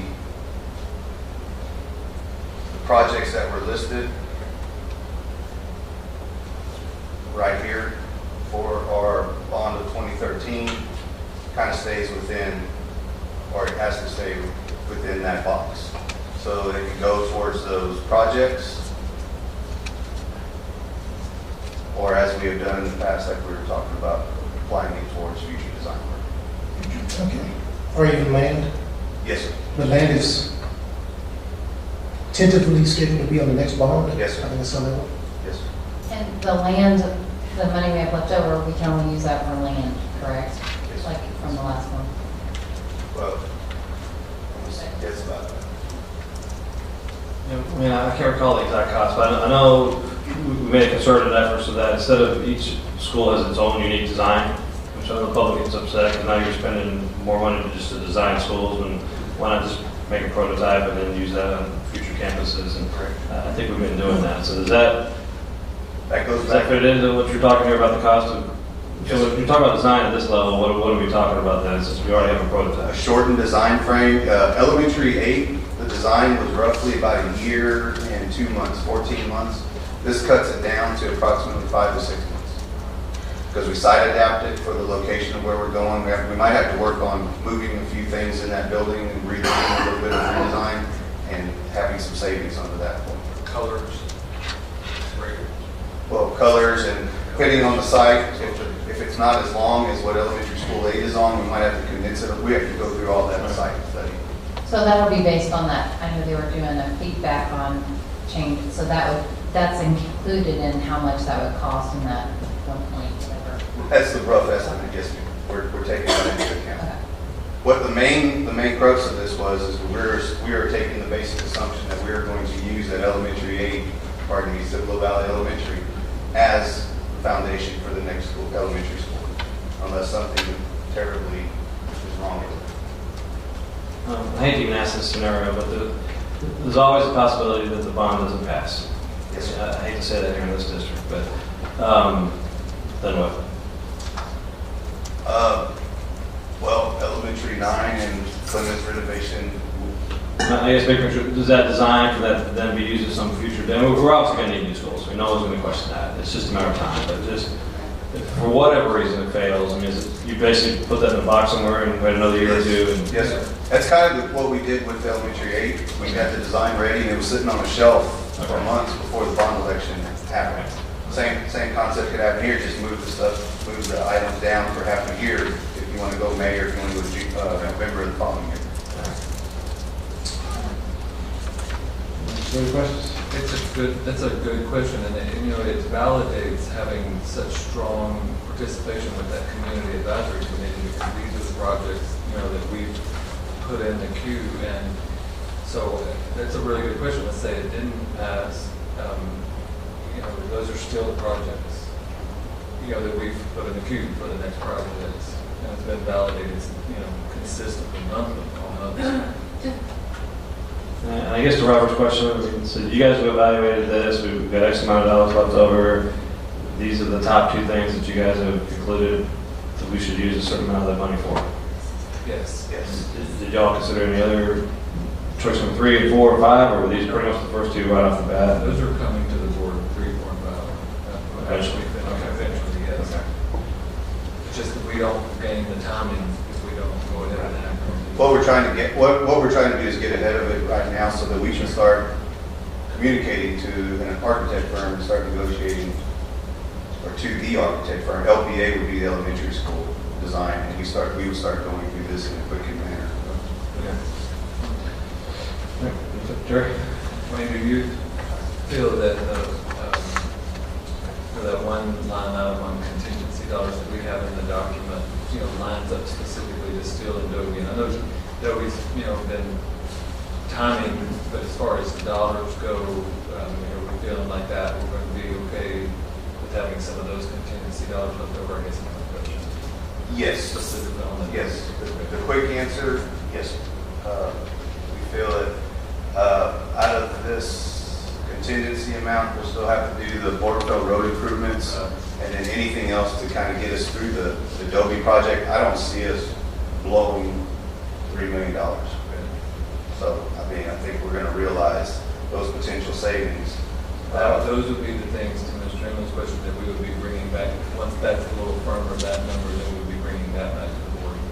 Now, what you were saying earlier is that we're staying on that chart, whether it be technology or land, or the things that buses, the community saw on that chart. Now, I would be remiss if I didn't mention this. So out of project savings, we'd be at approximately $3.5 million that we're looking at. Give or take the 30 grand if you add up the rest of these and just bunch them in there. But just adding up project savings to apply towards design, that would cover us for most, but not all. We're looking in the range of 4 to 4.5. So then we would have to come back to the board saying which one was consistent. If this was remaining after Adobe, we can also earmark those dollars to make up the difference in that design dollar. If it got to that point. All right, let me just ask this, because I kind of have to. There'll be some, what I call taxpayer type groups out there or whatnot that would say, look, you guys save money here, why not use that money to pay off the debt or reduce your tax rate next time? And I know we're a growing district and we're going to need facilities. I can make that argument all day long. We're going to need these new schools eventually. It's just a matter of time. So what, in a sense, what's the conversation we have with somebody that says, hey, if you save money on this, why don't you just put the money back or give it back to the taxpayers? Where I would answer that is in the projects of the upcoming in the future. We're looking at about a $34 to $38 million elementary and about, you can be anywhere to 40 to 60 million in Clemens. Here we're talking $4 million for the design to get ahead of all this so that we can see what kind of issues we may or may not run into that would be in the long term savings to said taxpayer. If we waited and we applied it back, we're going to come back for the bigger number next time because the design will not be included in those amounts. So arguably, we are going to need the facilities, there's no question, and it's more fiscally responsible to do it this way than to reduce the tax rate or give the money back. So I would agree with that comment wholeheartedly. That's a really good question. Man, if you scroll that out, the next one's not going to be that different than that chart right there. It's just going to be 9 and a renovation. This becomes Clemens. Right. And then we're going to have that transportation and the contingency and the technology and the land. It's kind of the same stuff for probably a cycle of 20 years. It's going to be the same stuff. do you guys remember what percentage was last time for the bond election? I don't remember. Yes to no. We were 66%. 66, okay. Yeah, it's fairly good numbers. Yeah. Any further questions? I think layman's terms, we're going to pay some now or we pay more later? Yes. Instead of attorney's terms. Really? Pay more later. Everybody understands that. Well, very good, very good. I think I would use, if that opportunity presented itself, to talk about the refinancing that we've done every year. Sure. Because that's where we turn those savings back into the taxpayer. When you have a $32 million in real dollars avoidance, through the refinancing. So, I would try to answer that question as best I could, but then I get quickly to look at our tool for that is refinancing. And we have aggressively been refinancing debt to make sure that we're taking down the burden. Yeah, I hate to say it too. This is about how you, I shouldn't say pitch this to the public, but public perception. We have some money left over. We weren't just happy pigs of the trough and went out and spent it. I mean, we actually made an educated decision here to spend ahead of time to save money in the long run. We didn't just blow money because we happened to have it sitting over there in the bank account. Does that make sense? I mean, some people think of it that way, and it actually is a prudent financial decision to make. Is that okay? Oh, that's great. That's great. So, yeah, just as long as we get that message to the public too, that when we do this kind of stuff, I think there is a good faith. I mean, there's a reason why we're doing it this way, and it is the best decision to make. So, again, this will be an action item for next time. Does anyone have any questions? The parking lot, you were talking about the 34 to 36 slots. Yes, Is that funded with savings or? that's Wilder Intermediate. It was a general operating budget project, so that one's not at the table of what we're talking about here. Yes, sir. I was just thinking if it opens earlier, that's going to affect that 10-year projected plan on I'm thinking teachers and all that, so we'll have to. Well, and that's a good observation, and we're not as worried about that as, see those red boxes that started lining out there in 2030, 2040, that's a much greater concern. To have an elementary in the middle there, we're okay. That's a great observation. Yeah, that's right. We have to, Linda will have to shift our numbers on the EVP. You're right. A lot of those numbers will be shifted. Yes. Probably the last time we'll see this, right? Yes, sir. Okay. That's it. All right. Next item on the agenda: solicitation for construction of additional parking at Wilder Intermediate. And Mr. Persky and Mr. Rivera. Thank you, Mr. President, members of the board, and Dr. Gibson. And if I just want to add one note on the year that we built Byron Steele High School. It cost us in the mid-30 millions, just over 30 million. A year later, a comparable high school in a nearby county paid $76 million for the same design, same architect. So saving 18 to 12 months can make a very substantial difference in construction costs. So, anyway, speaking of construction, we're going to go ahead and build that parking lot behind Wilder ourselves. We're putting out our own bid for this, working in conjunction with ATCM and Mr. Krusky. This was presented at the last board meeting about the additional parking spaces for staff. A bid opening has been tentatively scheduled for April 5th. Selection will be made on the basis of the criteria specified in that solicitation, demonstrating competence and qualification to perform the services, looking for the best value for our district overall. The estimated construction cost is right now between $75,000 and $100,000. Funding for this campus parking addition is provided under the general operating budget. This is a discussion item only at this time, and there is that picture again in your agenda of the parking lot. Any questions? I have a very good subject matter expert right to my left over here on that parking lot. You've seen it a lot. Any questions? I sound like you personally were going to build that park. I think you need to get Mosley and Brewski out there. Maybe Francisco to help you, but you better have Linda Cannon in charge of the job. That's all I'm saying. All right, next item. Chapter 21 and non-Chapter 21 personnel contracts for board consideration this spring, presented by Ms. Kennedy. Good evening, President, Dr. Gibson, members of the board. We are giving information tonight on our contracted personnel, Chapter 21 and non-Chapter 21, and we will be bringing those to the board this spring. In the month of March, it will be administrators and professionals. April, teachers, librarians, and registered nurses, and in May, probationary contracts. These recommendations for contracts are in accordance with Texas Education Code, Chapter 21.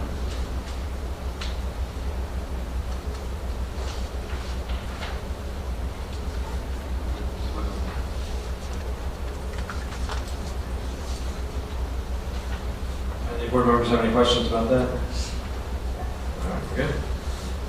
Next item, a review of initial estimated budget projections. Dr. Gibson. Thank you. I think this got emailed out earlier today, and we changed one word. We had used an acronym ASATAR in there, which was hold harmless from the last legislation. We decided to take that out. It just created so many questions.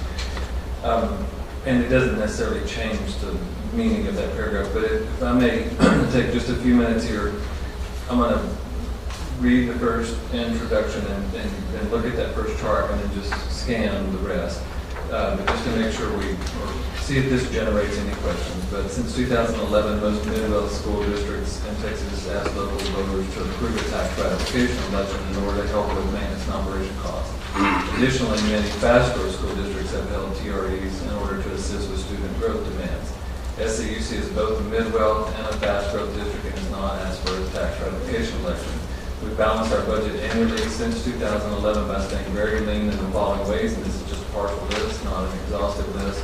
We've utilized K-4 class size waivers, low administrator to total budget ratio, robust energy management plan, lean processes that eliminate redundancy and waste, and evaluating of all expenditures with must-have versus nice-to-have. The EPP is a good example that was mentioned earlier. That's the purpose of that. We will not ask for a tax ratification on election in 1617, although that's an option that trustees should consider after the current school finance litigation is completed and a legislative response is determined. The current formula has many, I'm probably going to say current state formula has many offsets that expire during the current biennium. It will become increasingly more difficult to meet budgetary needs in the future. The 1617 budget will be presented as a balanced budget with very few considerations other than anticipated student growth needs and typical pay increase.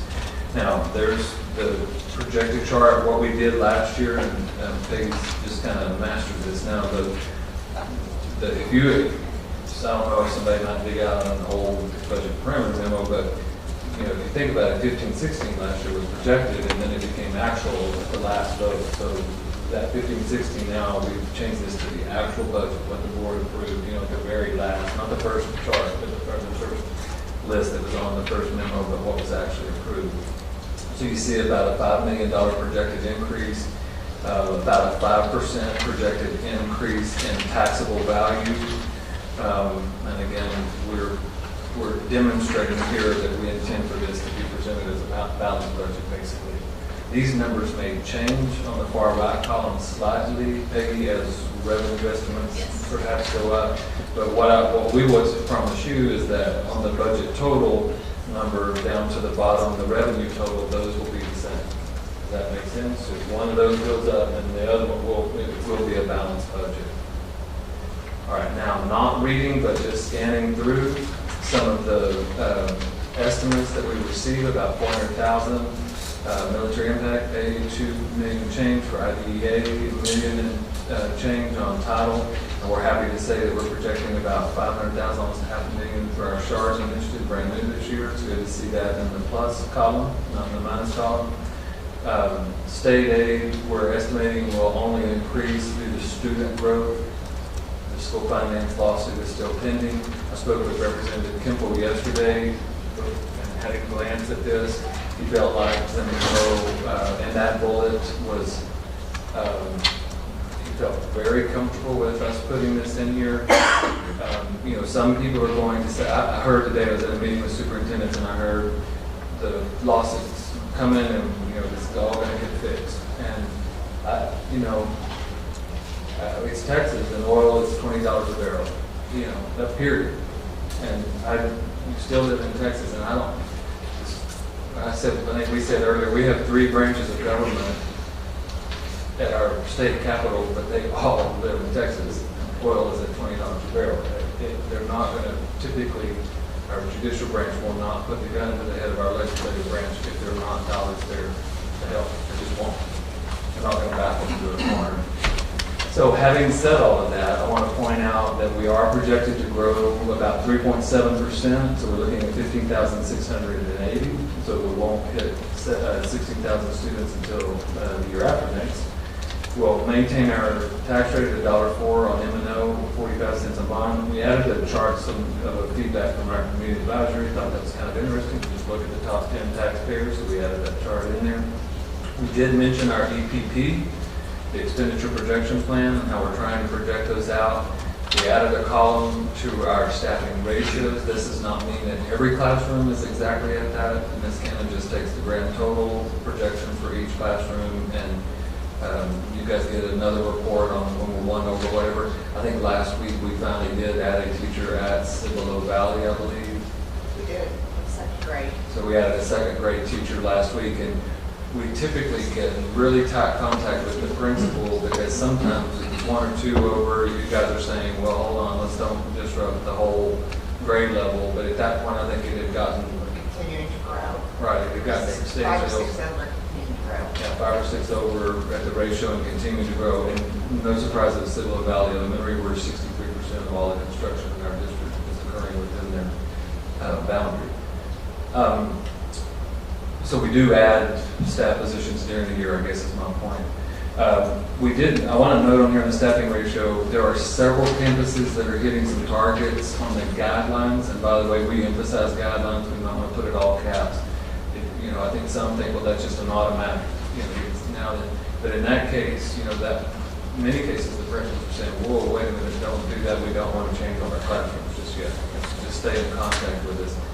But we think it's prudent to point out that there are multiple campuses due to growth in 17-18 that are hitting another counselor, another this, another that. And so when we start our 17-18 planning, we're already knowing that those are going to be additional positions. We just want to note that here. I know this is the 16-17 budget memo, but we're actually starting to plan for 17-18. So if you look at what Ms. Kennedy's got an item later in the agenda with these classroom teachers, we can go ahead and cover that right now if you want to. The board has traditionally allowed us to hire what teachers we know we need due to the growth plus 10, basically, that we've called fast growth. What that's allowed us to do is to go ahead and get the jobs posted and try to get everybody hired. If we put our sign out first, we have a tendency to just fill our positions. And we like to go ahead and get that done before anybody else gets their sign out, basically. I'm not trying to steal your thunder, but that's a later item on the agenda, right? And that's those 30 positions. 30 positions, yes. We have appreciated the board going ahead and allowing that to be approved at this point every year and not waiting until July and August like some districts do when teachers are basically already in their classrooms and districts are just now starting to hire because they're waiting for their budgets to be approved. It's just a silly process. I'm going to point out that 1% raise costs $773,000, 2%, 9.5 million, 3%, 2.3 million. And we actually have $675,000 worth of positions right now that are frozen and or not filled and or projected as a need and meet the staffing guidelines, but we have not acted on them. We were hoping, I think, that this budget might be one where we could shake some of those loose. You haven't heard the C word until today about the next legislative session. That's cuts. But today there were a couple of districts that announced that their state representatives said be ready for cuts. We don't care what the lawsuit says. Oil's at $20 a barrel. And I know I keep saying that, but you live in a state that does not have an income tax. It relies on property tax. And I'm not advocating for income tax. I'm just saying when you don't have it, your options are limited. You have sales tax, property tax. And I don't see our state raising property taxes with the rhetoric that's going on right now at all. So that leaves oil and gas revenue and sales tax. That's it. Those are the 2 buckets of money. And the comptroller keeps saying, don't panic, but about the 18th time he said it, I started to panic. So we're leaving those $675,000 frozen.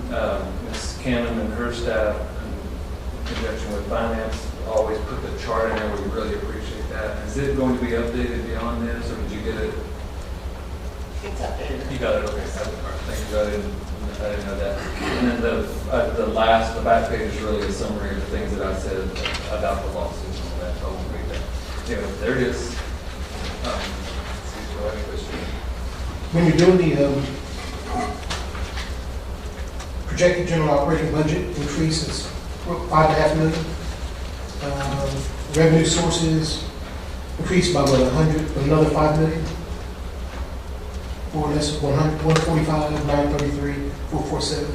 Correct. How do you determine like the impact, the top, I see the top 10 here. Top 10 taxpayers, but did you factor in like any other projected economic development, like outside of Walmart, or are we waiting until that's actually online before you factor that into sales? You have to actually wait till they go online, because like Walmart, they'll go online this coming year, first in January. So they went on, were they open in January? Yes. So they went online in January. Okay. But if they really, so I'm taking it back, if they weren't open on January 1st, they won't go online until the following January. Next January, okay. That's one of the reasons they leave. When do you get the first set of? We'll get the first set of numbers by the end of April. That's It'll be our first the question glance you're at it. asking. These are all just us calling. Just right. Y'all see anything? Should we be That's worried? meeting. Okay, that's what all this is based on. And they've kind of said this looks okay Yes. verbally. We really don't. Until we see those projections So you in see writing. those numbers for real. We stay a little nervous. And all of these companies are healthy and happy. We haven't heard anything, maybe other than Sangel, you know, because of the earlier conversation. But I mentioned that oil prices would grow $20 a barrel potentially, or right after, you know. But one of the good things about Sangel here is that they were here before the big increase. So this is one of their core bases, if you will. They added some other lots, if I understand it, that they closed. But they were here when what was at $35 a barrel. This one's here. It's just they started doing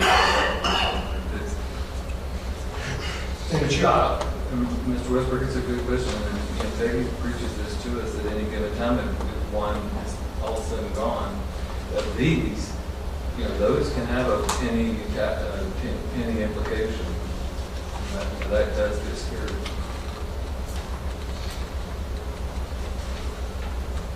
Any other questions or thoughts?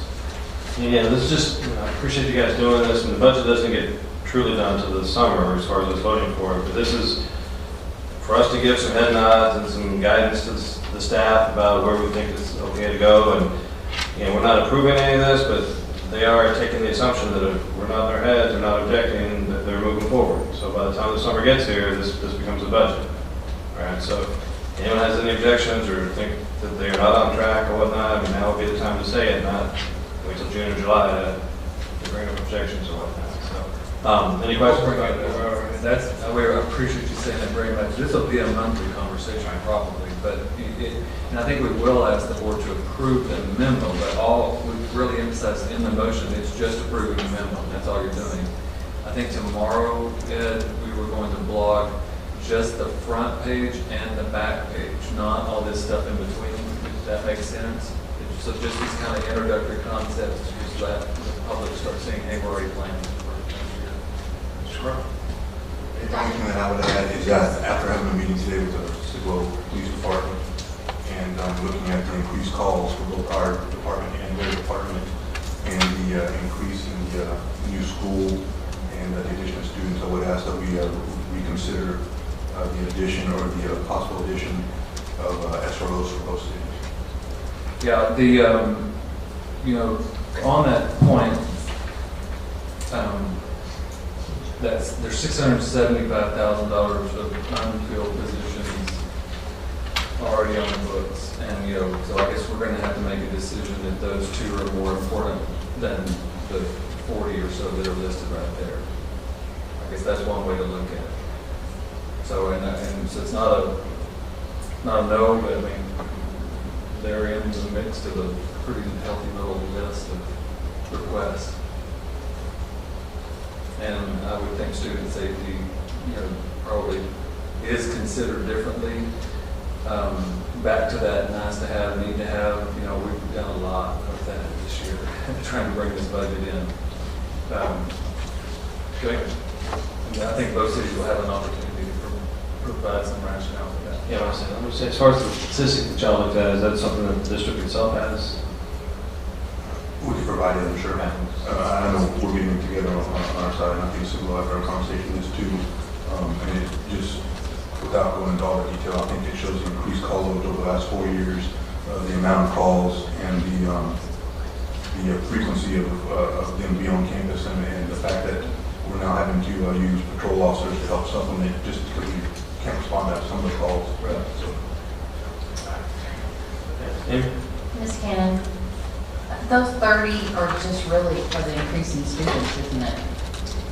Of the 30, 21 of those are already good for just student growth. That's what I thought. And the others would be on reserve for next year. If there's, at the beginning of the year, sometimes we miss those permits or there's some anomalies out there. We have those positions to use. Yeah, I was just thinking secondary, and, you know, I know some of those classes are really full, but some of them are electives, you know, and then we don't have the space necessarily too for another classroom, and some of those like at Clemens and, you know, I'm hearing.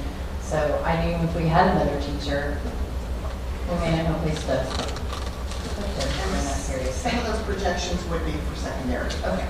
Some of the 21. Some of the 21 are secondary schools.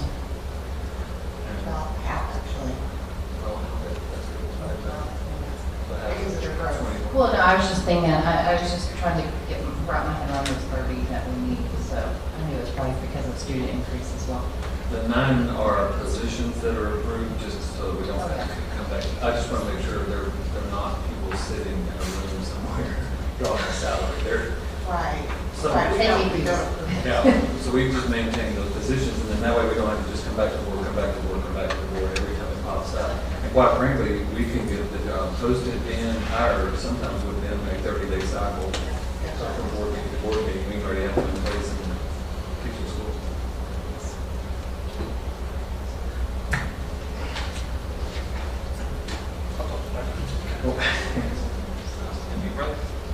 All right, thanks, guys. Next item for discussion, board consideration and consensus on discussion items eligible for action on the consent agenda.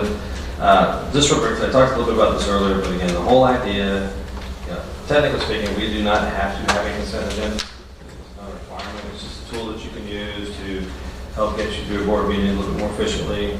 Again, the goal is at the previous meeting to have a full-fledged discussion, ask questions, dig into the details of a particular topic, and then have it on the next agenda as a consent item so that we don't have to rediscuss it, but you're always welcome. You don't have the right to pull the item if you want to. Or if we show up and there's a member of the audience that's here to ask about something or has a question or it becomes a kind of an interesting issue for the public, we can always pull it and then talk about it again and vote on it specifically. So that's always the catch.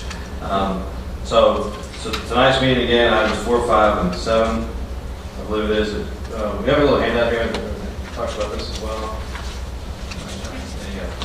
It's on the back there. Those will be the discussion items that will be on the consent agenda next time. And does anyone have any objection to any of those 3 being on the consent agenda for next time? So we'll put them on the consent agenda, and again, anyone's free to ask that that be pulled to their next meeting if you choose to do so. Okay. And again, the whole idea is just to save us a little bit of time. Anything on that? Dr. Gibson? You okay? All right. With that said, John, sorry. On the next one for number 3 on the back. So we're saying that next time we'll put on the consent agenda to go ahead and approve it. Yeah, the budget memo. Yes, and what Dee and I were talking about today, we'll, just like a while ago when I said we'll probably put the word state in there, we'll email that weekly to the board as we make any type of little edits or anything like that. So you'll see it the next 4 Fridays or 3 Fridays, and then if everything looks good and if we haven't heard anything back from the trustee, then we'll put it on the consent agenda. And again, we'll word the motion carefully so that you're approving the parameters, not the budget.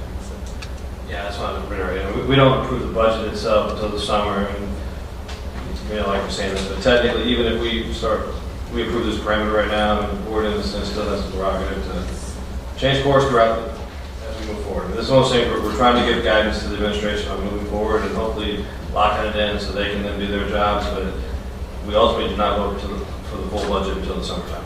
Right. Yeah, but I think I understand your question. Those additional expenditures for consideration, if those SROs are added to it, that $675 will go up. So, and the raises nor the positions are being approved. We're just calculating a number to say these are the amount of positions that are being added to it. We typically come back with the compensation, Peggy, and maybe. Actually, we're gonna, we just thought, Linda and I were just talking about that. Next month, you know, Tasby will be here to, we conducted a salary study of our current salary structure, and Tasby will likely be here next month to present that to the board. And really sit in relation to our region center and as well as to the state. So that'll be help your determination about the salary. So they're giving the report, and then that's March. Where are we? There's March. Right? March, yes. So that then April, May, and we potentially could have a compensation number ready before. Are you thinking April? I'll probably May because we'll wait till April to get the numbers from the appraisal Back districts. to Mr. Westbrook's questions. We'll get those before we start talking about the compensation. Make a budget presentation as to where we are in the budget at that point in time. And then I think the other departmental position, and likewise, that's a prudent time, the right time to have a further conversation about what can we afford for the coming year to keep a balanced budget. Okay. Process. Move on to the consent agenda. Again, I'll just point out that numbers 4 and 5 we discussed at last month's board meeting. Would anyone like to pull any particular agenda item here? Bring it for the discussion. Okay. If not, we have a motion on the consent agenda items. I move that we approve consent agenda items. We have a second? Second. Motion and a second. All those in favor, please raise your right hand. Any opposed, same sign. Motion passes unanimously, 6-0. We do have an action item tonight, request for board approval, new teacher positions for school year 16-17. Ms. Cannon. Okay, Linda, this is the 30 that we just talked about. Just everybody's aware, we can do it all over again. It's the 30.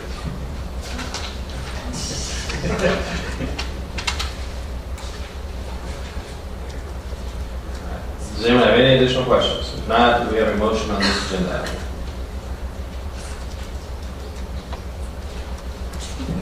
I move that we approve the 30 position, the planning for the 30 positions. As stated in the report.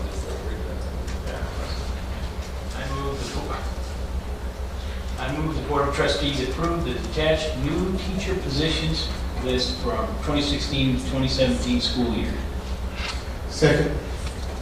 And I'll just clarify that the attached means in the board agenda packet. All those in favor, please raise your right hand. Any opposed, same sign. Okay, that passes on a 5-1 vote. All right, we're now in closed session. I understand we need to go ahead and talk about personnel and property. I don't think we have personnel, but we do have property. Okay, so just for the record, the board will go into closed session this time, 8:20 p.m. under Texas Government Code sections 551.074 and 551.072 to discuss personnel and to discuss issues pertaining to property.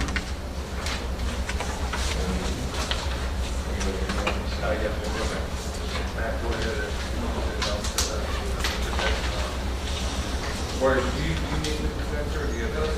Okay, then you make that comment. They don't need you to use it. Okay, you have the thing. Should go there.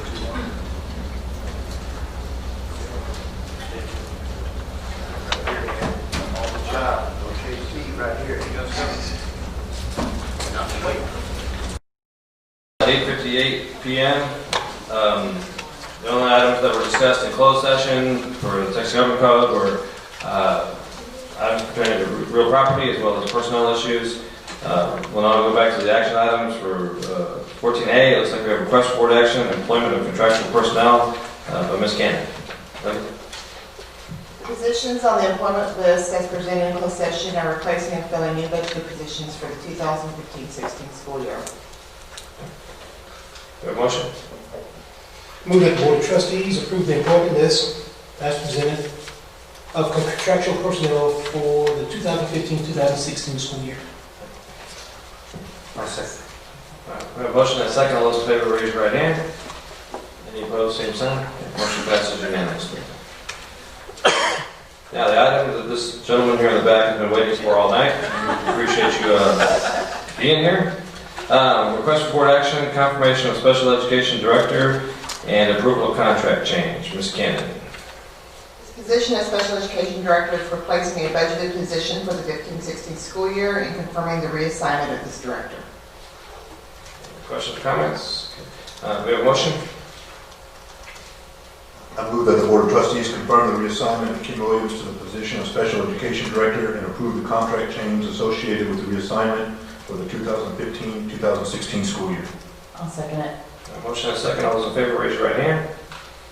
Any opposed, same sign. And motion passes unanimously. So, congratulations and welcome aboard.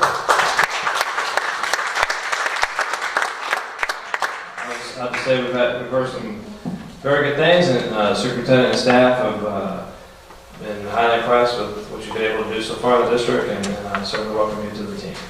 And as well as your husband. He's definitely a trooper if he's willing to stick here. We only have a couple more hours to go, so we'll see how committed you are, sir. Anyway, Yeah, and I just echo the comments just made, and just for clarification, this is for 15-16. We do intend to recommend you for contract beyond that. So it's not just for the rest of this year. I just your husband is here. I want to make sure we got all that clear. But this is to ensure this position is now yours for the remainder of this year, and then we'll add you to the list moving forward, of course, for contract extension. But congratulations and well done. This is earned over many months. I'm going to tell you, when you were named interim, we were standing out in the hallway with Dr. Edwards and I talking about a really, really tough case, right? Training. And just, I think in the middle of that, I think we said something like, oh, yeah, you're going to be interim special ed director in addition to helping us with all this stuff. And you just never missed a beat. You've done extremely well. So we look forward to you serving on our executive cabinet. Happy to be here. all right, thank you very much. Sure. The next one is simply an announcement, but then it drives the agenda item after that. And Ms. Maloney is not here tonight due to a death in her family. I believe her uncle, and she's traveling back from her funeral right now. But we have previously discussed her reclassification of her position as going to Executive Director of Special Programs Research Development Grants. And then that basically creates a void for a position of Director of Curriculum and Staff Development. Hold on a second, I'll make sure I say it right. So that's just an announcement, and now I'll turn it over to Ms. Cannon for a follow-up. Well, this position will be the backfill for Ms. Maloney moving to her new position. It's requested as a Director of Curriculum and Staff Development. This will provide leadership for the district-wide curriculum development and implementation and oversight of the district professional development plan.